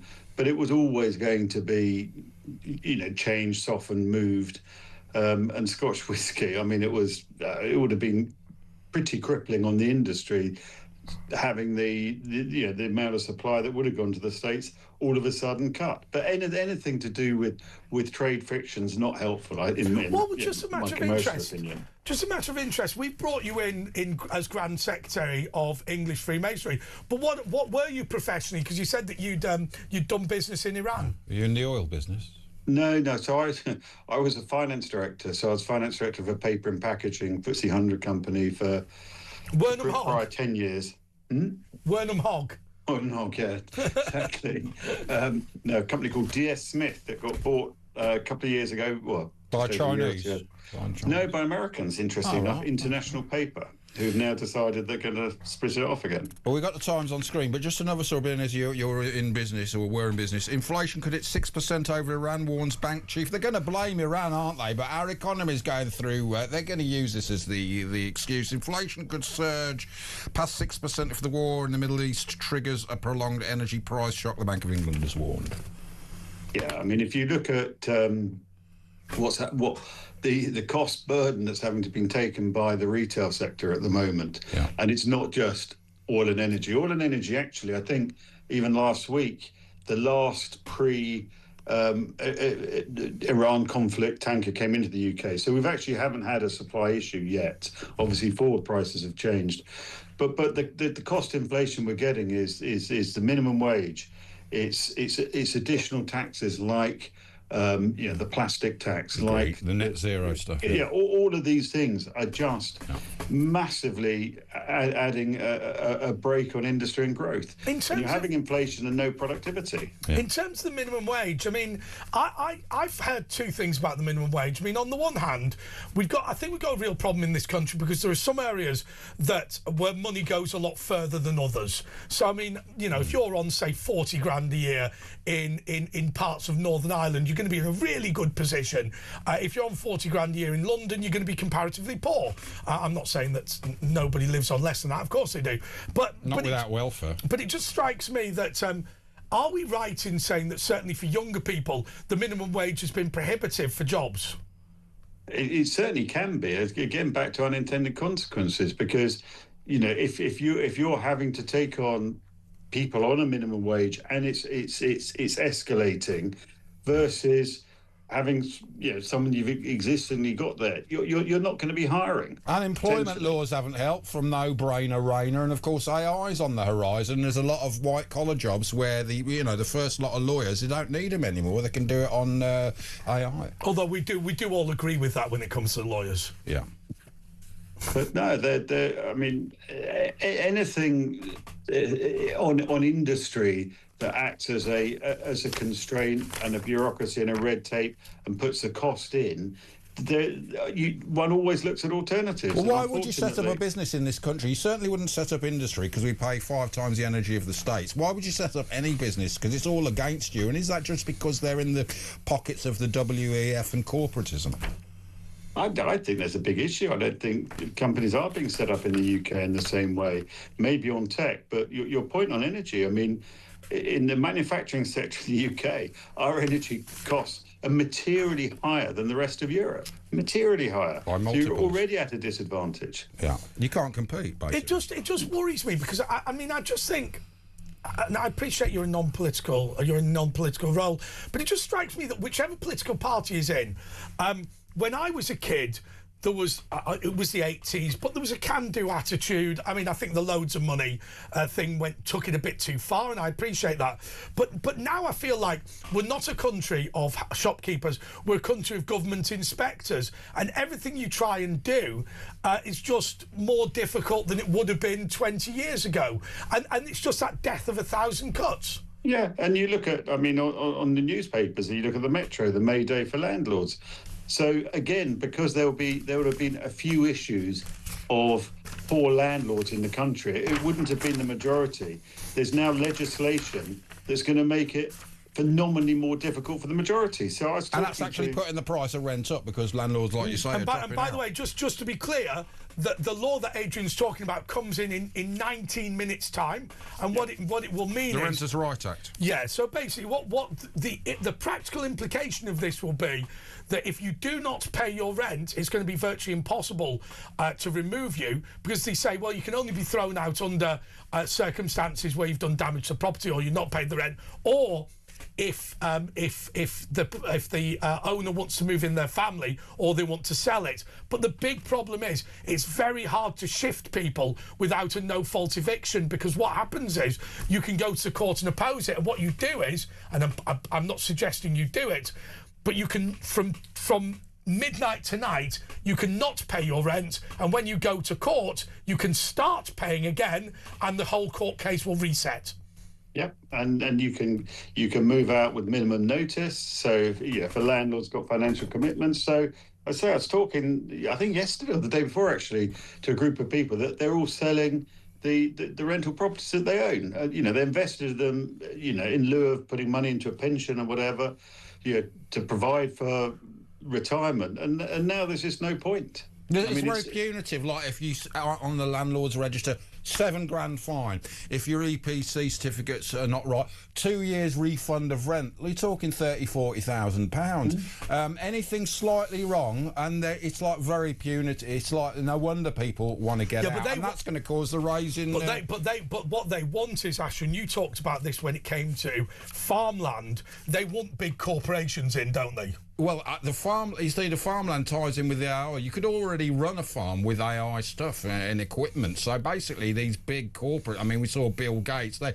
BlackRock, they want to buy up all the essential stuff. That's why they were buying up all the houses and properties and making them rentals, and they're buying up all the agricultural land. So they basically will have control of it all, and then they can control the price and control everything. Basically, that's what's going on.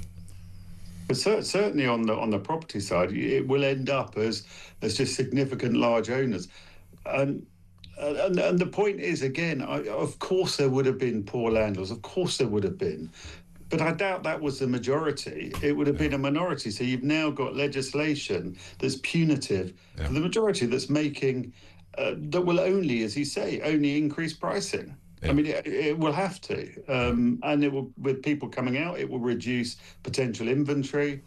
I genuinely don't understand this piece of legislation. I've always felt, having worked at the European Parliament, what happens is you get these trade associations or you get these big companies, and what they do is they go, look, we are the widget makers, if you like. We're the National Association of Widget Makers, and what we want is, we want to raise the standard of widget production in Britain / in Europe or whatever. Now, the changes that we're calling for in legislation will cost a little bit extra, but they'll deliver benefit to the consumer. And we are so responsible that we're arguing for bigger costs. What they forget to say is, all of these changes require one person extra in each company to work full-time on it, which is no problem. If you have 10,000 employees, if you've got 4, they've just bankrupted you with a whole load of requirements that were not needed.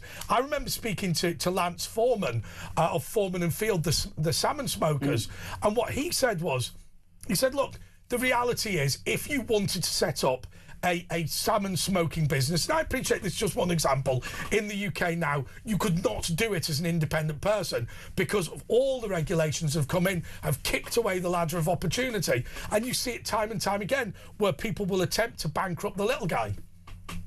Yeah, no, I absolutely see it, and I think it's really tough. Interestingly, I think one of the growth industries now in the UK is actually the training companies that are providing training for all the regulation. We're seeing lots of those around now, and good luck to them. They found a market opportunity, and that is the upside of it all, because everyone has to be certified in something, everyone has to be trained in something, and everyone has to go through those processes. So you're having companies being set up for that. But again, it's the cost associated with it. It's the renewal of it, and actually solving what? These are sort of sledgehammer to walnut solution. And cause problems Well, that we don't know, yeah. I always give the example of youth football. So my dad was involved in youth football for a long time, and he got involved in it in the way that most people get involved, which is basically, Dad, I've volunteered you to be the manager, right? Which is the way it kind of normally goes. But what my dad said was, he said the CRB and then the DBS really caused significant problems for youth sports, because he said what would happen is you'd start off and you'd go, hey, Asher, yeah, he's a dad on the touchline. There's a couple of kids that live near you. Could you pick them up? Their parents are no good. They don't get up on a Saturday morning. Well, I'm just here for my little boy. No, but come on, Asher, do it. And he said you get him for a few weeks doing that. And then he said, look, I can't do training this week. Asher, can you do it? Well, I'm not sure. It's easy. You go every week anyway. You know what to do. And he said, over time, that bloke will be the new manager. He said, but now what you have to do is you go, Asher, can you pick up these 3 kids in the street? Well, I'm not sure. By the way, we're going to give you a full background check. And the dads just go, no, listen. And then if you're a migrant off a boat, you can be a murderer or child rapist. Oh, yeah, we'll put you next to this school. Don't worry about it. Anyway, 0344 499 1000. It's Andre Nash, and we're with Adrian Marsh going through the papers. He's the Grand Secretary of English Freemasons. It's talk back after this.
Across the UK, on DAB+, on YouTube, on your mobile, and on your side. This is Talk. Yes, this is the press preview with Andre Walker, Asher Gould and Adrian Marsh. Adrian is a former finance director and the chief executive of English Freemasonry, not Freemasons. He's like the king of the Belgians. You know how he's not the king of Belgium, he's the king of the Belgians. Well, Adrian's the other way around. He's not the Grand Secretary of the Freemasons, he's the Grand Secretary of English Freemasonry. Is that correct? That's absolutely correct. Hey, look at that. That's Fantastic. Good knowledge. The soar away sun, Goulder's green horror, brace for more terror attacks, alert raised to severe, biggest threat for 5 years. Brits were last night told to brace themselves for more terror attacks after the threat level was raised to severe. The alert came as it emerged. Essa Suleiman, 45, suspected of knifing 2 Jewish men in Goulder's Green, North London, had been accused of stabbing 2 cops. So Adrian, without being funny, obviously there's a degree of security on your buildings. How does it? I mean, without giving away any details, how does it work when you run these big public buildings? Will you be briefed by the police? Do you have to have any special arrangements in place? I mean, without giving away any details. No, we definitely have regular police briefings. They're very engaged, so despite the recent court case, I'm a massive advocate of the Metropolitan Police and the quality of their staff, and we have we have close connections. They do briefings for our teams. They'll carry out assessments for us, and they work very closely and collaboratively with us. We had an all-staff lecture recently, and it's very informative. I mean, it's a little bit worrying as well, but because any major building in London now, in the past, because of the association with the establishment, Freemasonry was under threat from the IRA. Obviously, not so much now, but now because of the association, perhaps with Judaism, I don't know. I mean, is there a targeting of anti-Semitic attacks against Freemasons? Because I know that in the Second World War that would have been the case. Yeah, I mean, certainly in the Second World War, we were the first organisation outlawed by Hitler in 1934. But no, I haven't picked up anything that's sort of associating Freemason with Judaism. I mean, if it was, it would be wrong anyway. We're associated with all religions, so I haven't picked that up. But yeah, you've got to be alert to what any issues are, and people can be, poorly informed, poorly read, and you can see all sorts of misconstruals going on. But no, it's not something that I'm any more concerned about than I would be in anything to do with public safety for our buildings. Daily Star, it ain't half hot, mummy. And the reason they've said mummy here, Britain will be hotter than Egypt as a 400-mile wide Spanish plume, Spanish plume, sends temperatures soaring to 27 degrees as Britain basks in the hottest day of the year. But make the most of it as showers follow the bank holiday weekend. What are you going to do at the weekend, Adrian? Are you going to go sun yourself? Adrian does the same thing every weekend. Gets out in his speedos and his budgie smugglers. I'm actually flying to Cape Town tomorrow. Are you? What for? Yeah, we're installing a new district Grand Master in Cape Town, so I'm. So tell us what happens. Well, it will be. Everyone in the district, or a large number of the members in the district, will get together. It's just a matter of interest. So when you say district, does this mean that Cape Town is considered part of England for the purposes of Freemasonry? It is, yes. It's we have English Freemasons in a number of countries around the world. They also have local Freemasons as well, but our ones will be managed under our association and our rule book, if you like. And yeah, in all parts of South Africa, it's declining more in South Africa. It's growing in India. It's growing in Hong Kong. It's growing in. What you need to make sure the Caribbean countries are all under England. Are they under England? Because then you want to go to the Bahamas and things like that, Barbados or whatever. We have an extremely strong contingent of English Freemasonry in the Caribbean. In fact, we had. This week, it was 2 days of big meetings in our centre in London where we had large delegations from all across the Constitution. So we had Ghana, we had Nigeria, we had all of the West Indian countries, we had Hong Kong, we had Singapore, Malaysia. It was great seeing everyone of all those nationalities converging on Covent Garden. Oh, I'll tell you what. Yeah, Cape Town. Have you been to Cape Town before, Asher? No, I've not actually. Not had cause to. Right, OK, well, what's next then? Daily Mirror, an attack on all of us. Tick your bingo on the BS bingo card on the Jewish Times. An attack on all of us. Decent people should open their eyes to Jewish pain and fear. The Daily Mirror. Well done. So, an attack on one of us is an attack on all of us. No, it's not in there. They need to add that one to the big... No, it is there. It is there, yeah. Yeah, tick it off your bingo list. So number 3, the Daily Mirror did number 3. Right. Perfect. The Daily Express, anti-Semitism reveals diseased minds and corrupt societies, and it eventually leads to the Holocaust, which we must not only learn about, but never ever forget, so that it can never happen again, anywhere again. And there is a D-Day veteran, Mervyn Kirsch, a Jewish veteran below, who's been saying that as UK terror threat is raised to severe after Gould screen, Jewish war hero Mervyn Kirsch, 101, issues a stark warning. It's got to be awful for this guy, because I mean, I don't know what he did in the military, but clearly they're saying he's a D-Day veteran. He's got all the medals, he's got all the gear there. He's got a total of, I think that is 8 medals. And he has, as a young man, opposed anti-Semitism by fighting on D-Day, and as an old man, sees Europe revert to those days. And there was the old guy on that with that idiot on Good Morning Britain who said it wasn't worth fighting for, and that fool. I mean, these guys must feel, what did our friends and us sacrifice all this for? Yeah, we're moving backwards. Yeah. I mean, you can only imagine how disturbing that is. Yeah, absolutely. And of course, the other thing is, when people like you and when people like me say, oh, it'll probably be fine, I mean, this geezer's going to think, well, it will not necessarily be fine, isn't it? OK, well... and it's the last of them left. Met accuses Polanski of stoking tensions. Green leader shares online post criticising police officers who attacked terror suspect. Unbelievable, but Sir Mark Rowley backing up his police. I mean, you know, you need to sometimes kick people very hard in the head if you think they might have an explosive or they're holding a knife. You know, you would have been shot if they'd been But look at this one. I mean, we've not got a lot of time, but the front page of the Mail, the suspect in Golders Green, and whatever you think of the footage, he's still a suspect. We won't bother naming him because it just makes it easier with subjudice. He was jailed indefinitely for stabbing a police officer.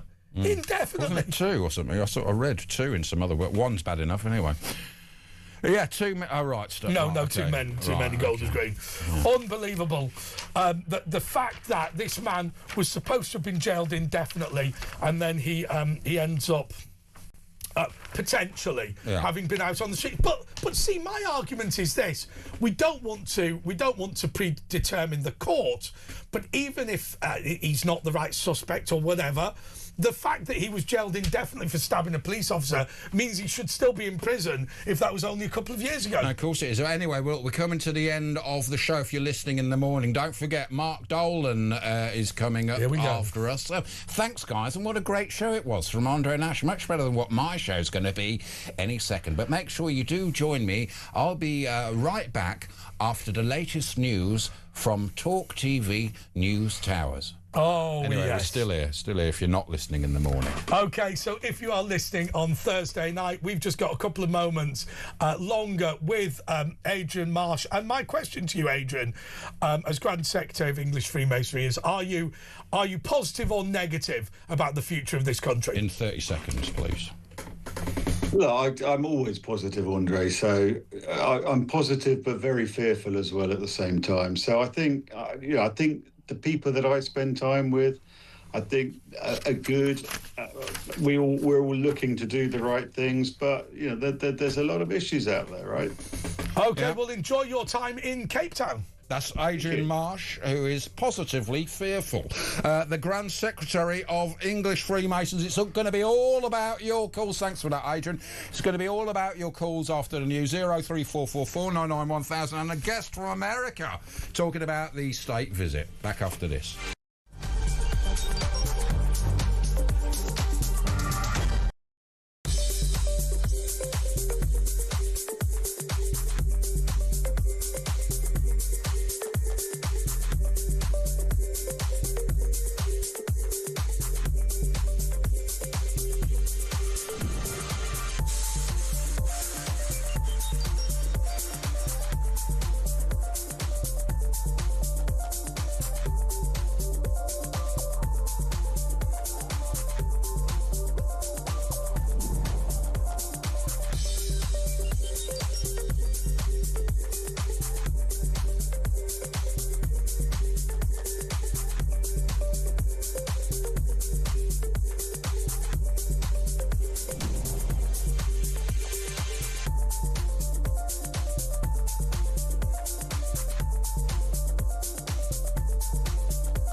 across the UK. On DAB+, on YouTube, on your mobile, and on your side. This is Talk.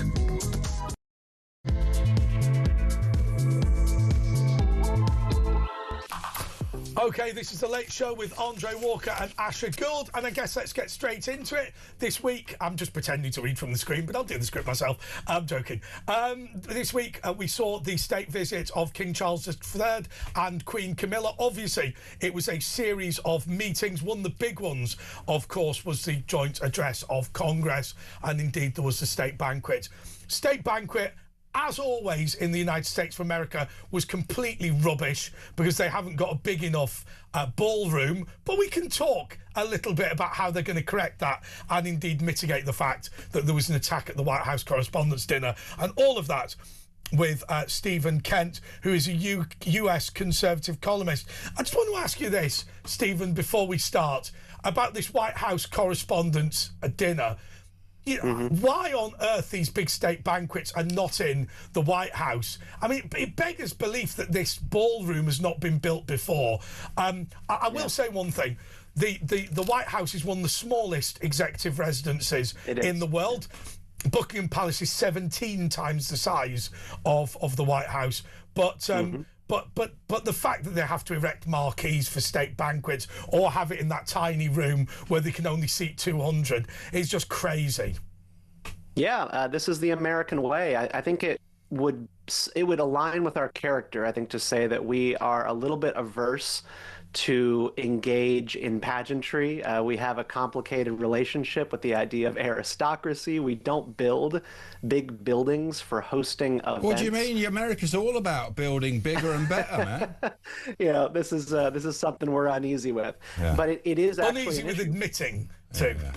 For the past 100 years, this is just not a thing that we have invested in as a country. So Donald Trump is the first guy to come along and say that this has got to end and we're not going to be doing rentals. It's amazing, actually, because my view, this is going to be absolutely heinous. But if I was the president of the United States of America, I'd tell you that the White House is a knockdown job. And I'll tell you the reason. Well, he's a builder as well. He knows what he's on about. Because fundamentally, it's far too small. It's not fit for purpose, the whole thing. I mean, they must spend up that much time. But also, the weird thing about the White House is the way they call it the People's House. And you think, well, it's not. It's the President's house. What is the cycle? You used to be able to go to the White House and meet with the president and get a meeting. I mean, you could just walk in there, couldn't you? At the turn of the last century, people would line up out the door all the way to meet the president. And it wasn't until an assassination attempt after Lincoln, it was actually around like the year 1890. There was another assassination. Was it Garfield? Yeah, that's right. And after that, there were no more meetings in the White House for the citizenry. Well, it's the same Downing Street. You used to be able to go up to the steps and then the IRA mortar bombed it. But Trump is an expert in property. I remember when the American embassy got moved to Battersea from St James? And he said, it's a terrible deal. Guys, we're drama queens. Anytime this president talks about building anything, Americans clutch their pearls and think that they're about to be in imperial Rome. It's absolutely ridiculous. I mean, I have to. It is like imperial. I have to say to you, I mean, I think the problem you've got with the Trump ballroom is it's clearly out of proportion. But how I would deal with that is just add a massive wing onto the White House, and that's a very British approach. Yes, because of course, you know, with Buckingham Palace, the bit that makes me laugh about Buckingham Palace is when people go, "Oh, it's a lot bigger or a lot smaller than it looks." Well, as you know, well, you may not know this, Buckingham Palace, all you can see is the small bit because they put a Portland stone extension, which makes it look a lot smaller than it actually is. Well, what you're actually seeing is the back of Buckingham Palace. It's not even the front, and the gardens are like unbelievably. It's like a park they've got there. Absolutely. Well, what about the King's visit? Tell us about how that's going down. Apparently, it's going down really well. Well, it's gone down because it's over. Yeah, your king just drove past my house with his motorcade. They are out now in Front Royal, Virginia. So that is about an hour and a half outside of Washington, D.C. It is farm country. This is a place in Virginia where they still fly Confederate flags in different parts. Well, it was the original capital, wasn't it, there? No, not Front Royal. Richmond was, of course, the capital of the Confederacy. My Irish family all went to Richmond High School. Yeah, yeah. So Well, he's they're out not- in they're farm not my country Irish right family, now. are they? We would call this the boonies in Virginia, and he shook hands with a goat.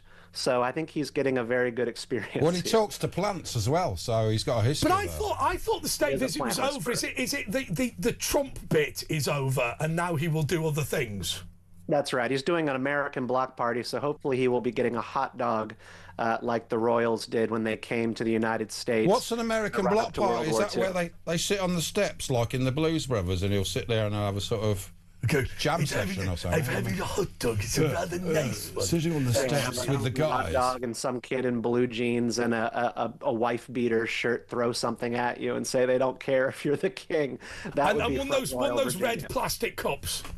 Yeah, that would be right. And kids smoking cigarettes. That's Front he'll like Front that. Royal Virginia. What is the significance of this? Because I thought he had to say something about the Straits of Hormuz. You are in America, so you don't have an opportunity to watch our show, but we've been pretty venomous about the failure of the United Kingdom to defend That's good. our ally in the United States of America. Or even let them use their own bases. But I mean, not letting them use their own bases was Yeah. particularly egregious. But he had to make a comment about that, and he did. But I found it irked for me to watch him talk about Ukraine, to watch him talk about freedom in a speech clearly written by the British government when the freedom provided or the support provided does not extend as far as the Middle East. Yeah, I mean, what is Great Britain willing to do for freedom around the world? What is the UK willing to do to free the Ukrainian people from their plight against Russia? Nothing. The only thing that they know how to do is ask the United States for more money so that we can be the front bearer of the entire burden.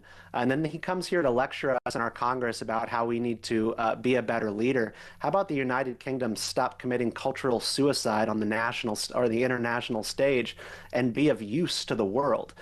Save Western civilization. But that would require you to save yourself. I think that's absolutely right, and I think that I think he was right to point out the recent increase in military spending. Clearly, we are so far behind that it's a real problem. But I think if you've recognised the problem, you're moving forward. That's a good thing. What worries me is this, and I've said this to every American commentator that's been on. It strikes me that the Soviet Union was 5 or 6, 10 miles, whatever it is, from the United States of America. And in fact, one US state used to be ruled by Moscow, right? So they are incredibly close. Now, the reason why NATO exists is because the majority of Soviet citizens lived in Europe, right? And we all understand that. They're not in Vladivostok and Siberia and all these places. But it seems to me that now the Soviet Union doesn't exist, many Americans don't give a rat's backside who is in charge in Kiev, and the concerns about Europe are significantly less than they would have been if the Soviet Union was a major challenge to the United States of America. And so it seems to me that the only way that Americans can justify to themselves sending kids from Alabama into machine gun fire to defend Europe is if Europe is willing to defend the United States of America as some sort of quid pro quo. Now, I'm happy with that, but I don't understand why there's a degree of selfishness in Europe that doesn't accept that.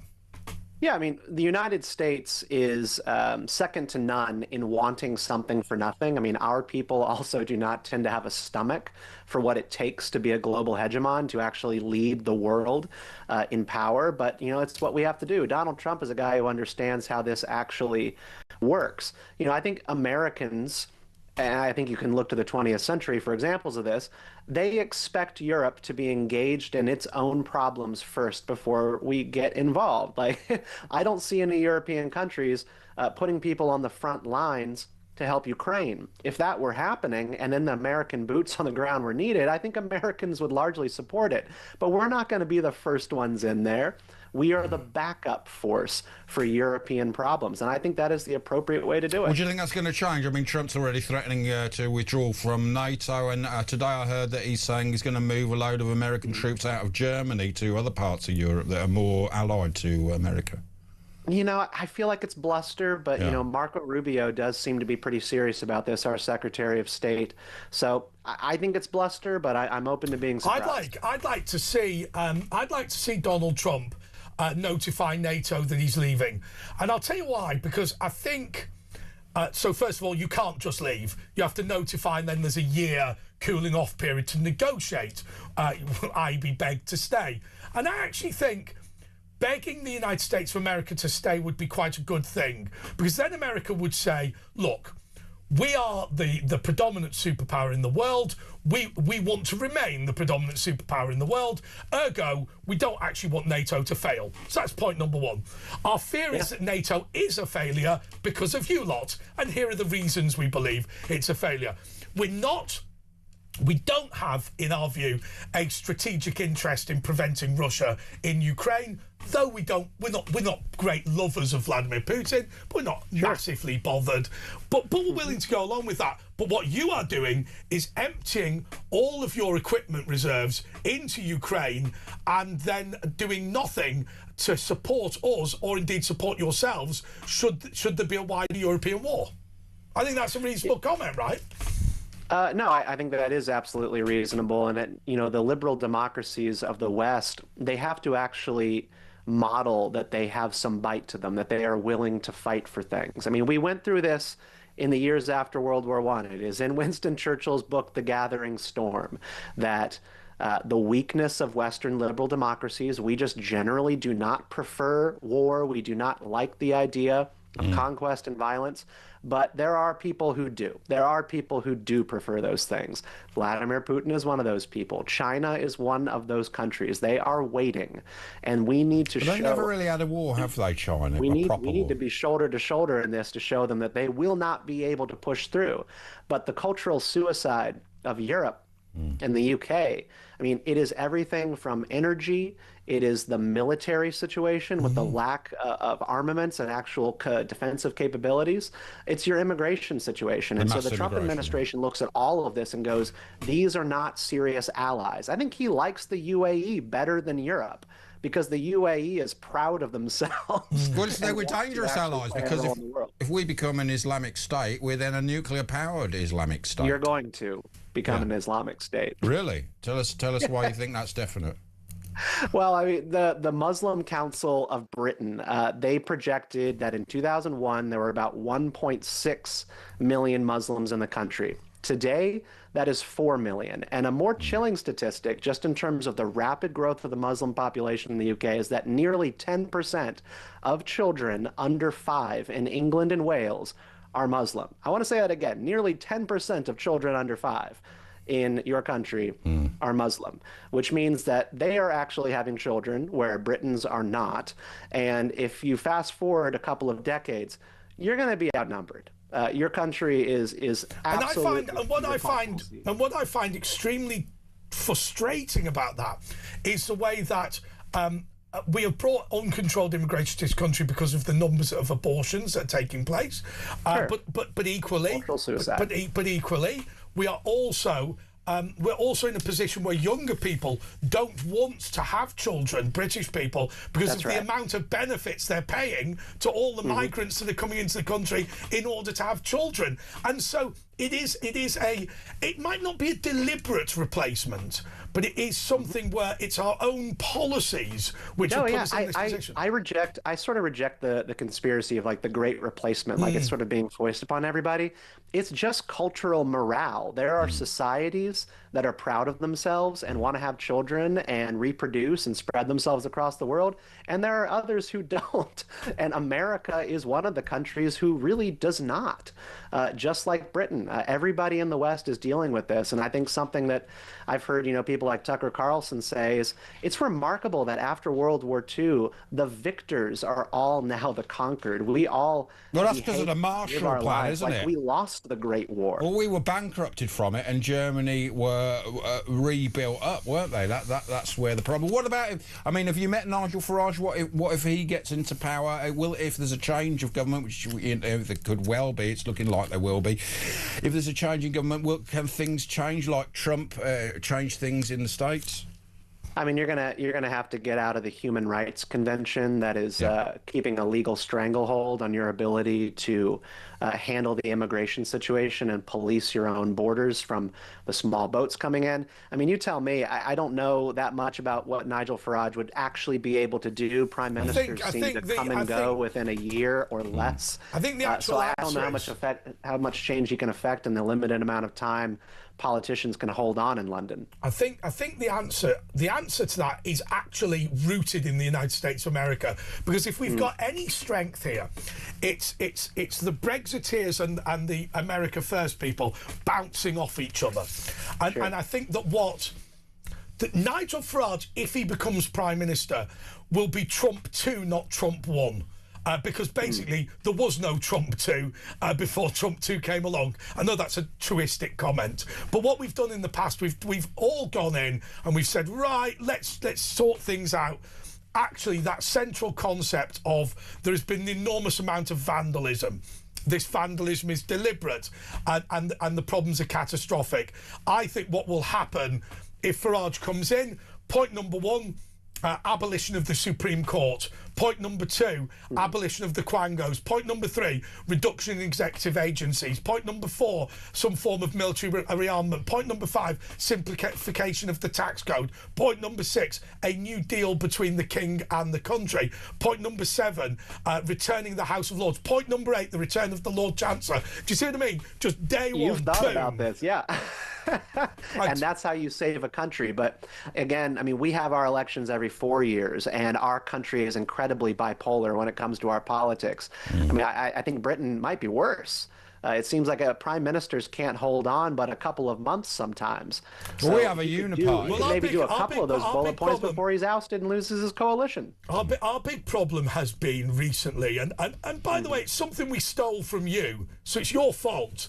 These bloody executive agencies were, you know, you've got the director of this and the director of that. And one of the big problems that we've had is increasingly it is the job of government to apologise and PR the executive agencies who continue to operate, doing exactly the same thing, whichever way you vote. And it's been ruinous for us as a country because people are so beaten into the floor by the idea that whatever you vote for, the Environment Agency will continue. Elon Musk is rooting for the UK to recover and save itself, so give him a call. Maybe he'll join Nigel Farage and do Doge. Well, they fell out a bit, didn't they? That's the trouble. But he was instrumental, wasn't he, with Trump and that Doge thing? Anyway, look, thank you for joining us, Stephen Kent. That was a brilliant. Come on again. That's US Conservative columnist Stephen Kent. And just before we go to the ad break, a bit of breaking news again. Met considers ban on pro-Palestine marches as Rowley and Polanski clash. The Met police will review whether pro-Palestine marches can go ahead in the wake of the Golders Green attack. So that's interesting. Something needs to be done. Hang on a second. There's going to be a pro-Palestinian march to celebrate the Golders Green attack. Well, I don't know if it'll be. They won't say that, will they? But I mean, today they wanted to go to the. There was a protest by anti-Semitic, saying to do more for anti-Semitic, and they tried to troll that one. So of course they will be. They won't be saying that's what they're doing, but that is what they're doing. Anyway, 03444991000. It's all going to be about your calls right up to the end, when it's going to be Paul Ross who's going to be. That's it. Yeah, so it's Andre Nash on Talk.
across the UK.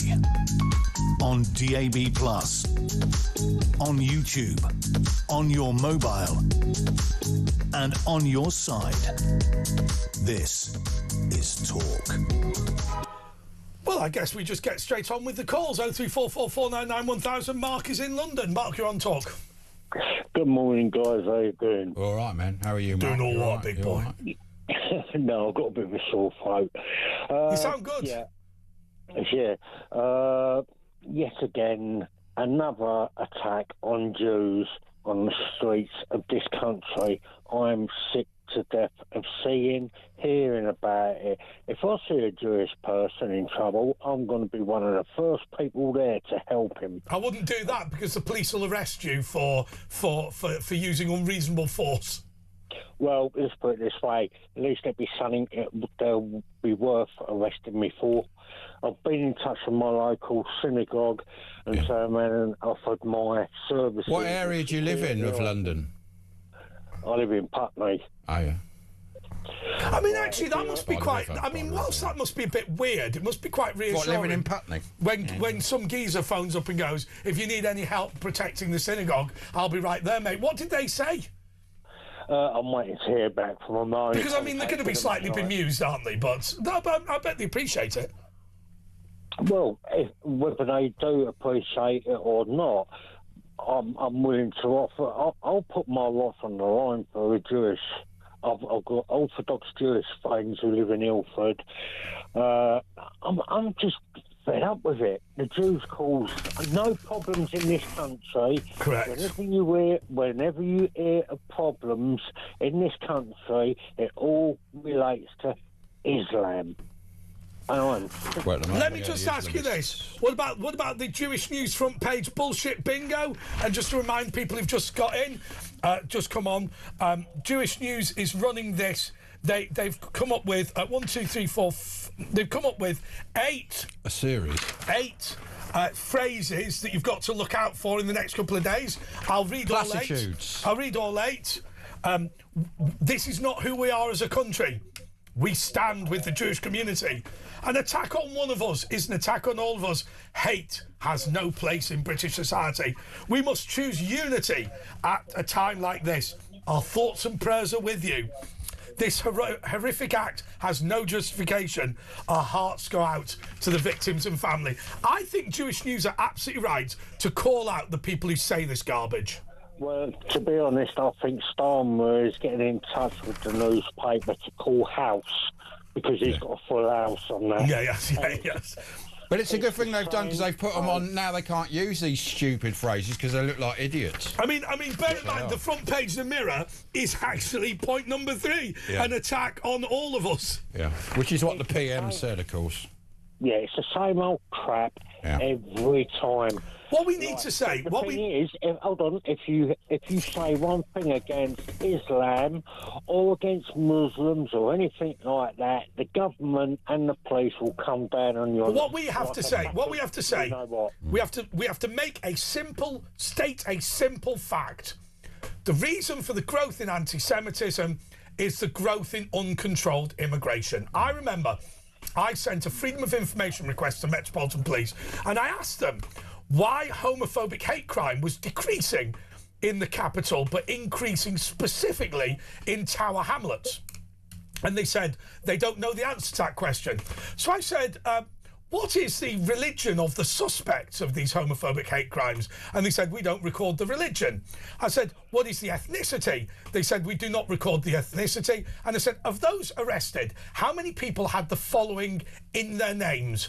Mohammed, Iqbal, Khan, and just listed all the typical Islamic names. And they said, your request is vexatious. We are not willing to answer.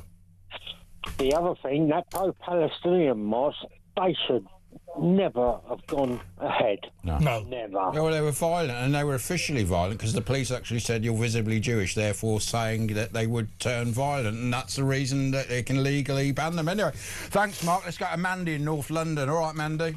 Mendy.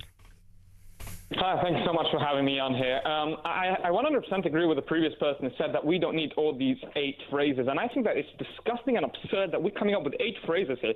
The Jewish people, I as a Hasidic, ultra-Orthodox Hasidic Jew, are fed up and done with all the words and statements. We're sick of words and statements and contemplations. We need action being taken here. Why is the IRGC not prescribed terrorist organization? Why is the political wing of Hezbollah not prescribed terrorist organization? Why is Kataib Hezbollah, which is at fault for numerous British soldiers' lives in Iraq, why are they not described as a terrorist organization? Why is the Houthis that targeted British ships just a half a year to a year ago, why are they not prescribed to a terrorist Why have we got Hamas terrorists living in social housing, you know, in Harrow? Yeah, we have to pay for the houses. You've got Khamenei has across the road of the Israeli embassy in the city. He has a few houses there. Yeah. I think this is disgusting and absurd, and we are allowed to call out radical Islam. This is not a problem. The Muslims say that they are against radical Islam. Why are we not allowed to say it? Why are there such people being arrested 1:30 in the morning, being raided by 8 officers for misgendering someone, saying that there's a woman because this fanatic. So Mendy, they're not scared of them. Mendy, let me ask you this. You speak very quickly. Nothing wrong with that. Sorry. But you said you're an Orthodox Jew, are you? I'm a visibly Orthodox Jew, yes. Okay, so without sounding disrespectful, you've got all the gear and you walk around North London. How nervous are you? Well, I don't know how nervous I am. I can tell you how often I'm attacked. It's at least 2 or 3 times a week where I'm like, someone comes up to me and sometimes even goes as far as physically assaulting me. But the whole day I'm being shouted at as Free Palestine, and then that's saying that anti-Zionism isn't anti-Semitism. Well, why am I being shouted at? And of course, Free Palestine. You probably don't report it. Deciding that we're going to so forgive me, Asher. Give me a second, because obviously Asher's Jewish. I'm not. So Asher's probably heard a lot of this before, whereas I haven't. So, literally just going about, pop into the shops, going to work, people start shouting abuse at you. Yes, definitely. I've been seeing people start hooting the horn and saying filthy Jew, filthy Zionist. Interesting, actually, filthy Zionist I nearly don't get. Say filthy Jew because you're killing people in Gaza, and then they say that anti-Zionism isn't anti-Semitism. Sounds very interesting to me. Yes. And so, of course, you're not reporting all these, and all your friends aren't reporting, so the anti-Semitism figures are totally underestimated, aren't they? Well, we are reporting to a big amount, but no, I presume that there's a vast majority that we aren't, and there's a reason why we don't report it, because we did report it, and I personally have experience of reporting it 7 to 8 times. I reported 8 times, and all was done was gone, nothing, zero, no, nada. But let's be clear. So why should I report it again? Let's be clear. Let's be clear. If you report a recent immigrant from Pakistan for being anti-Semitic, nothing will happen. If you reported me, if I was reported for being Islamophobic, the police would arrest me without any doubt. Even more than that, you don't need to be reported as Islamophobic. You just need to put some kind of stupid comment on X on Facebook, and you'll be raided 1:30 in the morning with 8 officers saying that, well, you're provoking against the Muslims while the Jewish people are unsafe. Now, Keir Starmer said we're putting it. Let me be absolutely clear. When he's saying that he needs to be absolutely clear, we know that this is a huge pathetic lie coming out of his mouth, and there's a reason why the Parliament you're not allowed to say lie, because if yes, the Parliament would just it would just be it would be the most common word in the Parliament. Now, he said that we're putting 25 million, we're going to put a police presence in the Jewish areas. What the frick is that going to help me? You put the police presence after the Manchester attack 6 months ago. You put the police presence after the Hendon attack. You put the police presence after the arson attack. But Mendy, what's the point of putting it 2 weeks? But what should they do, Mendy? But Mendy, this is precisely the point that I made at the beginning of the show. The reality is, the UK's immigration policy is making you an enemy in your own country. That is the reality. 100%. That is the reality. 100%. And now, I can put security next to you all day, assuming that we have enough of it, and we can put some more razor wire round the local primary school, though I find the fact we have to do that pretty offensive. But these guys were stabbed in the street in Golders Green at bus stops. But the reality, let me finish. But the reality is, the people that we are bringing to this country, the people that we're giving social housing to, the people that we're paying the benefits of, the people that we are venerating, the people that we are allowing to build all of their religious institutions in this country, these people believe that Jewish people should drop dead. That is the problem. Yes, and I'll just, you ask me like hypothetically, you ask me some kind of hypothetical, so I don't like hypotheticals. Let me tell you a story that actually happened. I had for 2 weeks ago, I had on my X account, I've got a big X account, thanks God, I got a message from someone saying, it will when I have my knee on Yao Jews' necks, globalize the intifada, kill them all. This was from a UK person. I reported this, and just guess what? I reported it to the websites. I did it through the amazing Jewish Shamrim organization. They did it on my behalf. Nothing ever happened when I did it in the past. So what I decided to do is I'm going to call 999. I feel this is an emergency. I feel unsafe in the UK. I called in, and for some reason, I guess they had my number saved. They had my number on the record from all the previous anti-Semitic hate crimes I've experienced. And they said, well, why don't you stop calling us? So when these attacks will stop happening, I will stop calling you. So that's interesting. I can't call and report a hate crime. So they're not doing anything about... They're telling them to piss off. So, I mean, this is why, this is the two-tier system. I mean, that's just straightforward. You've got this Sadiq Khan, and I'm skeptical if I should say this, but every time I look at his name, like on his X account, I'm just trying to figure out if there's a T after the N of his Mr. Khan name. He is a disgusting, imbecile human being. Why? For example, let's take an example of Zach Polanski. He put out a message after this attack saying that hate crime doesn't have a place in the UK and we need to stand against Islamophobia and anti-Semitism. Number one, liar. It does have a place in the UK. We see it constantly that it does have a place in the UK. Number two, why do you have anti-Semitic people running in your party across the country that are going to be most likely, unfortunately, elected in the upcoming elections? Number three, why when Israel bombed, when there was a Gaza bomb, the Gaza hospital bombed in Gaza, where we found out afterwards that it was Hamas, a failed Islamic Jihad failed rocket, but in the beginning we thought that it was Israel that shot on the hospital. I didn't hear a word of anti-Semitism that we need to think of it. Why, when there's an attack from an Islamist against a Jew, why can't you call it out and say we need to stop anti-Semitism? Why do we need to talk about Islamophobia at the same time? Islamophobia isn't a rising threat in the UK.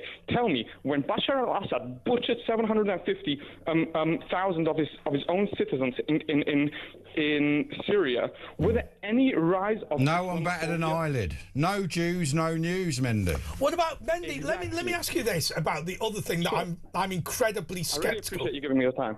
No problem. Right. I'm incredibly sceptical of this, but maybe I'm wrong.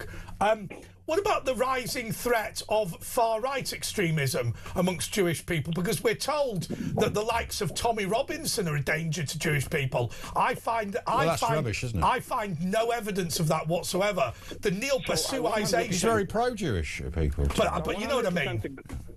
Yeah, I get your point. So I 100% agree with the fact that far-right is a threat to the Jewish people. I just don't think that Tommy Robinson is the far-right, and I'll get to that in a split second. I don't say the far-right I see as Nick J. Fuentes, the proud Nazi. I see Tucker Carlson, Candace Owens, Megyn Kelly, all these people in America. I don't know many of these people in the UK, but I think Tommy Robinson, he's a threat to the Jewish people. The reason I mentioned Tommy Robinson is very simply this. I feel that there has been an attempt to pretend that the growth in patriotic working class people is in of itself some sort of fascist movement, and I think it's an egregious insult. Snobbery, yeah. Egregious insult to these people who are standing up for Britain. So I follow Tommy Robinson for the last 7 to 8 years. I follow him very closely. I see every video, I see every post of him. I see no evidence that he's against Jews. Opposite, he goes to Israel. He's a strong supporter of Israel. He's a strong supporter of the Jewish people. And it's just interesting that you call him that. I'm not talking to you personally, but there's people who call him the far right, while he was the one where 15 years ago he predicted that the UK will look exactly like it will. Him and Douglas Murray, him even more than Douglas, said that this is how the UK will look. How was he called? He was smeared, called fascist, faggot, racist, Islamophobic. I mean, it's exactly what you said with Douglas Murray. Yes, 15 years ago you were right, but now you're a fascist. But I mean, they'll agree with Douglas Murray, but because like he's from a working class guy, Tommy Robinson, it's a form of snobbery. But even the proper far right, they're not a threat to Jews really, like we have at the moment with the Islamist threat, and that's been right since the 80s. The main fear. Tommy Robinson is to the UK. The only threat Tommy Robinson is to the UK is to the radical Islamists and ISIS and terrorist sympathisers here in the UK.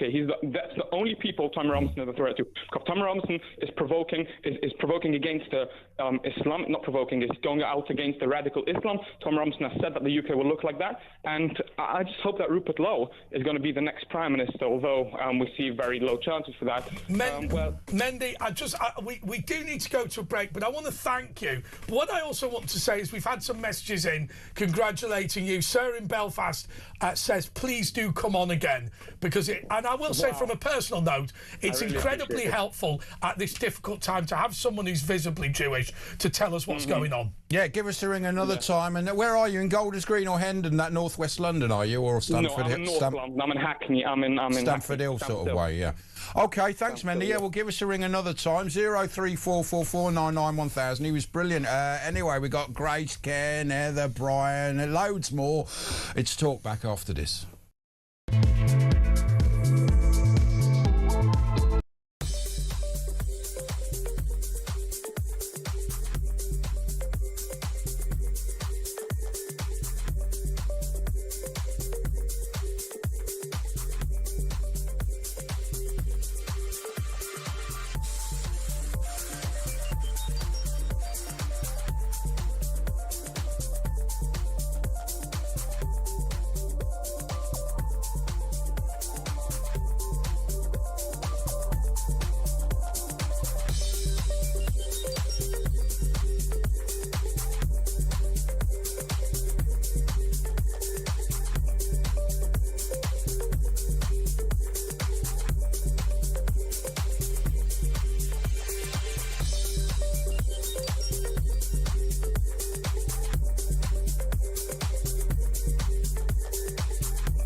Across the UK, on DAB+, on YouTube, on your mobile, and on your side. This is Talk. Peter Cardwell. It's going to be a great night. It is. So it is. Peter Cardwell. Richie in Radcliffe-on-Trent. That's it. Hello, Ash. How are you doing? All right, morning. What's going on, man? Morning. I was doing a bit of research yesterday. All this was happening, sadly, in Golders Green. Yeah. And I looked, last March, the government tried to establish a working group to provide a definition of anti-Muslim hatred and Islamophobia, which is apparently chaired by the Right Honourable Dominic Grieve, KC. Communist. Now, you're probably aware of it, but I'm a bit dismayed because when I put this up on Facebook and said the irony of this take, it's gone a bit quiet, like that committee. But immediately, I can't explain this, but I've got so many contacts or friends on Facebook, people I've worked with, who are completely left-wing. They won't have anything said against Starmer, against anything that's been said about the Labour government, and you can't argue with them. It's strange, isn't it? I mean, you find out a lot about your friends, don't you? Well, your supposed friends in the last couple of years. Yeah, and I said the irony that this has been, I picked up on this, and they said, what do you mean by irony? And I'm thinking, I'm not going to lower myself to try and explain. They don't know, they don't understand irony. They don't want to know. What do you think it is about these people? I mean, there has been psychological research that some of them will be on the spectrum, or, you know, they might have some sort of... they do seem strange, don't they, a lot of them, psychologically? Not all of them, but they do seem a bit odd, don't they? They won't discuss things, and it's very black and white, and, you know, if you disagree with them, you're out. And it's the aggression. It's the my way or the highway. Yeah. And as soon as they say anything against Starmer or whatever, then you're immediately put down as a reform voter. Far right. They just call you far right. I'll tell you what upsets me. It's the you know, bury your head in the sand type thing. So when you say there's been an increase in Islamic terrorism as a result of uncontrolled immigration, people go, that's Islamophobic, and you go, no, Islamophobic is being nasty to people unfairly. So it would be, I would suggest it would be Islamophobic to knock on your Muslim neighbour's door and go, you are a terrorist. That would be Islamophobic, because the bloke isn't, right? He's just some geezer who just happens to be Muslim. But when you say, you know, things like, hate has no place in this country. I mean, what Mendy just said is right. Hate does have a place in this country, and every single week, a couple of times a week, he finds out what it is. It's just... I hate the dishonesty of the whole thing. We have hate marches. And just because the majority of Muslims are not terrorists doesn't mean A, there's no Muslim terrorists, or B, the point that Pete Barnes keeps picking up on, that if moderates are not willing to stand up to terrorists, then it means the entire community has got a problem. Well, they're not calling it out, are they? Correct. Well, Suella Braverman called it out, and it finished her career because of all the weak spineless people around who ganged up on her. I'll remember. Yeah, on a slightly intriguing note, I've just retired from a law enforcement job, which I did for nearly 40 years. What, in the police, was it? Was that in the police, then? Well, no, it was, I'd say it was the government, it was customs. Oh, yeah, I had to do arrest and restraint training. And up until recently, I'm, 62 now. And how Zach Polanski can criticise those officers. I mean, I had to keep my ticket up every 6 months. And to go at someone who's got a knife, the first thing we're told is to get out of there. Yeah. You know, back off. They're very brave. But these guys did. Yeah, these guys don't have a choice. They've got to. I mean, I said this earlier, Richie. I said, look, I'm not saying they should do this, but had they turned the knife on him and slit his throat, I would have been fine with that. Now, I'm not saying they should do that. I'm not saying that would have been necessary. I wasn't there. But if that's what would have happened, I would have been completely fine. Yeah, but if the armed police had been there, they'd have shot him dead. He'd have been shot, off work for 2 years while an inquiry went on. Well, Zach Polanski was doing all his stirring, you know. I mean, in some ways, you should kick him in the head harder because he was still conscious, you know, and he could have, his arms were underneath, he could have had an unexploded bomb. Yeah. What they should have done was leave him there, knock him out, and get people to step back. Step back. He's going to explode. Give a 100-metre radius. And shoot him. Then shoot him. Yeah, pile some sandbags on top. But that is what they would do. Yeah, that is what would happen. So anyway, look, Richie, what about retirement? It's very young to retire, 62. What are you doing? Are you doing some advisory stuff? What are you doing? I mean, you'll be on a great pension. Big pension. I have been fond. Well, we haven't. I'm a civil servant, but this is the thing that Talk Radio haven't covered is the debacle with the civil service pensions at the moment. I'm fortunate that I retired partially and I've got some pension, but some of these stories are quite harrowing. It's almost on a par with the post office. Really, what's happened then? With Capita of not paying out civil service. I will tell you one thing. When I worked at Westminster City Council and we had Capita as our computer provider, I at that moment decided that if I ever held political power, nobody from that company would ever be allowed anywhere near anything. Capita have a solid track record of absolute failure. And what happens is they always get forgiven. Yeah, they were trying to take on the main payroll. They should have kept it all in-house. Yeah. So what's happened there? Have people not been paid what they should be paid? Is that what you're saying? There's people with widow's pension, people who put their payment, their notice in over a year ago, aren't being paid. They're having to delay leaving work. I mean, I left work because I was basically pissed off with it. It's time for me to go. But people haven't got that choice. Why were you pissed off about it? What was? I just think it's run its course. I just think that sometimes the civil service and attitudes of management inherit. It's a great shame. It's a great shame, actually, that Katie Lamb said she was a special advisor to Suella Braverman before she became a Conservative MP. And she said the great frustration of the British government, she said, and this is her experience in the Home Office. It's not true of everybody. She said time and time again, the collective is less than the sum of its parts. And she said, you look round at all the quality people they've got. And she said, we've got these 20 brilliant people, and when we put them together, for whatever reason, they're not as good as they would have been individually. They're all holding each other back. They're all and she said, normally a good team, when you put people together, they're more than the sum of the parts. But these guys are less. But people haven't got any skills in project management, no intellect. They just get to the higher sort of promotion, and staff don't matter to them. They're after the next project that gets chucked at them when they get into work the next day, and they're running around and they just... Okay, we're going to have to leave it there, Richie. But by the way, okay, nice to meet you. We've had Thanks, a message. Richie. We've had a message from Alison in County Antrim. By the way, Neil, I wouldn't touch a beast, but that's a message to Neil on the comments. Right. So Elaine, obviously, Alison from County Antrim. My grandmother was Northern Irish, and I will do an impersonation of her, just in case you like it. She always used to say, Andre, I love that Michael Barrymore. He's a lovely man. Michael Barrymore. And then he came out as gay. And I'll tell you what she said then. I said, Gran, have you seen Michael Barrymore this week? She goes, I wouldn't watch that filthy beast. What he does to other men. No, I wouldn't watch it. I wouldn't watch it. I tell Terry, turn that telly off. I wouldn't watch that filthy beast. So she we never saw him again. She wasn't a social liberal. She wasn't. Not our views, by the way. She wasn't a social liberal. Anyway.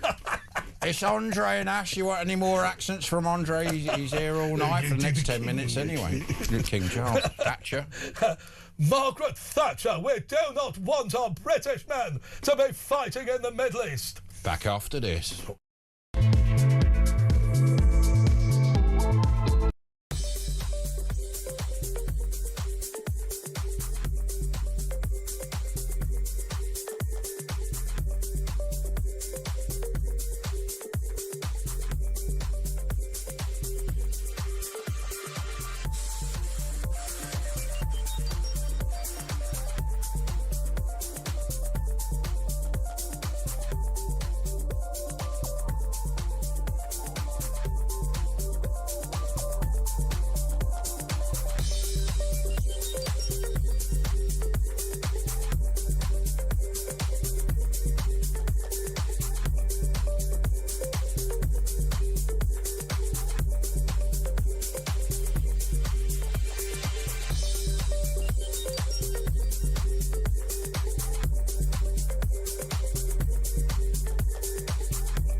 Across the UK, on DAB+, on YouTube, on your mobile, and on your side. This is Talk. More messages from Northern Ireland. By the way, I'm in trouble with the producers for some of my grandmother's more fruity views. She also disliked women with big feet.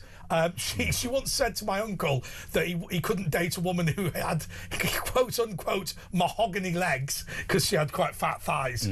She was sexist as well. She was. I think it's fair to say that my grandmother held many similar views, strong views, to people of Northern Ireland in those days. Anyway, let's go to Clarissa in South Wales. Clarissa, you're on Talk. Burida. Go on, Clarissa. Come on, Clarissa. Clarissa. Hello there. Morning. Hello. Hi, everyone. Morning. Hi. Good morning to you guys too. I live in a town called Porth. You what? Well, I live in Mardy, actually. I live in Mardy. You live in Mardy? Down to Mardy. Yeah. Oh, yeah. What's it not Mardy? Yeah, but we live in a town that's like, I don't know, like 2 towns down for us. Yeah. We're in the valleys. In the valley? And, yeah, in the valleys. Yeah. And we've got 13 barber shops within. Well, the Turkish ones, you mean? The Turkish ones, yeah. I went into a money laundering barbershop unknowingly and actually did quite a decent haircut. Oh, they can cut hair? They were shocked, you know, they were just sitting on their own. There's normally 5 of them, They were annoyed that I disturbed them, but then they did cut me. No, but this is within 0.9 miles. Yeah, so just crazy. Do all the men have haircuts around there? That's what we walked into a shop today, and we asked him about it, and he says, "How can you be making that money?" The thing is, what it is, Clarissa, is they're money laundering. We are the money laundering capital of the world, and they know about it. Our government. But, of course, when they launder the money, they pay the tax on it. So we're part of the laundering operation.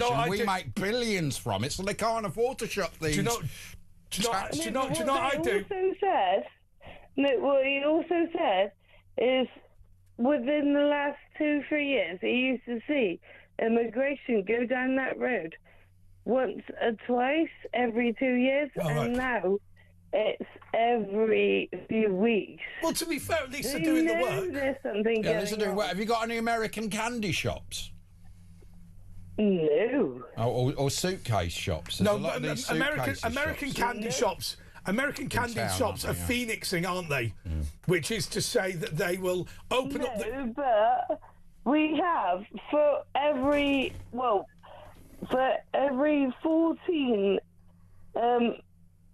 men, hairdressers, we have 6,000 residents of this small little. So it's about 400. So they need one a day. They'd only be getting one a day. I mean, it's just. Have you got vape shops out there? Yes, we do, and we watched one get raided the other day. Why? What were they doing?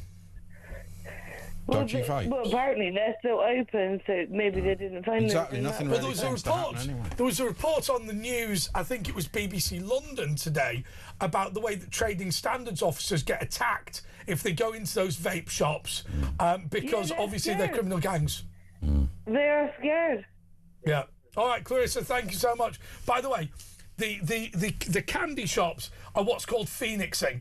So what they will do is they will rent the property, then they will sell all their stuff, and then they'll go bust and open up with a new name and continue. Very just expensive business. Candy.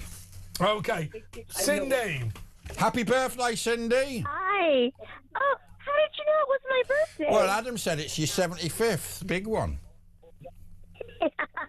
It is. It sure is. No, don't tell us how old you are. You're about 35. I bet you've been like a pig in poo watching the state visits. Anyway. Yes, I have. I've been eating Raisinets all day. What does that mean? Raisinets? Chocolate-covered raisins. How's your husband? What's your husband done for your birthday? Oh, we're getting ready to have dinner to go out to dinner. Well, you have that every day. I mean, dinner. I mean, is he not doing something special? We're old, so that's what old people do, Ash. You're not doing anything. But I want to. No, not really. Not even get a little fairy cake with it. Oh, I thought you were saying getting a little bit of action on your birthday. Well, will you be getting some action? Oh, well, yeah, I think so. Hopefully, cross He is your a military fingers. man, yeah. You know, he can do his press ups. Yeah, he stands good at standing to attention. Yeah. I want to say my heart is with the Jewish people right now. Thank you so much. And what do you think? Summer.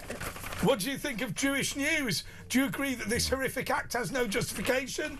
I think this is brilliant. Everyone should get this. I think that's how I feel. Is the Islamists, you need to get them out. Well, yeah, I mean, you have your fair share in America, haven't you, of attacks? But actually, we've got we've got more. Yes, we do. Yeah, we've got a lot more. You know, in New York now, the police are able to wear hijabs. Wow. The police department, yeah, that's new. Well, it's not surprising, That's is new. it? I mean, do you see? Were you when there was that march and they had the American flag hijab, and they said, but this is a symbol of oppression of women, and it's now been added to the American flag. A lot of people found that offensive. Did you agree? Wait, say again? So the American, so there was a particular march, and they used as the symbol of the march an American flag turned into a hijab, and a lot of people found that offensive. Oh, no. If I would have seen that, yes, very much so. Because the hijab represents subjugation of women. Oppression. Yeah. Total oppression of women.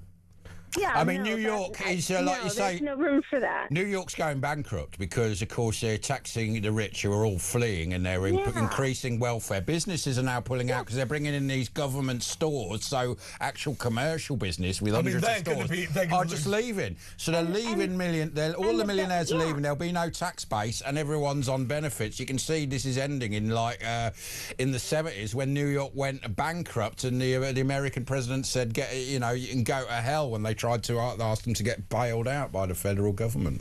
I can't believe government shops. Right, it's very clear. It's very clear that if you have the wealthy pay for everything, they're going to leave. They're all going to Miami. They're going to. I mean, just to be clear, Cindy, give us a second. Just to be clear with everyone watching and listening in Britain, what Asher just said, because you might have thought you misheard him. They're going to have government-owned supermarkets in New York. That'll undercut, because they're not going to have to pay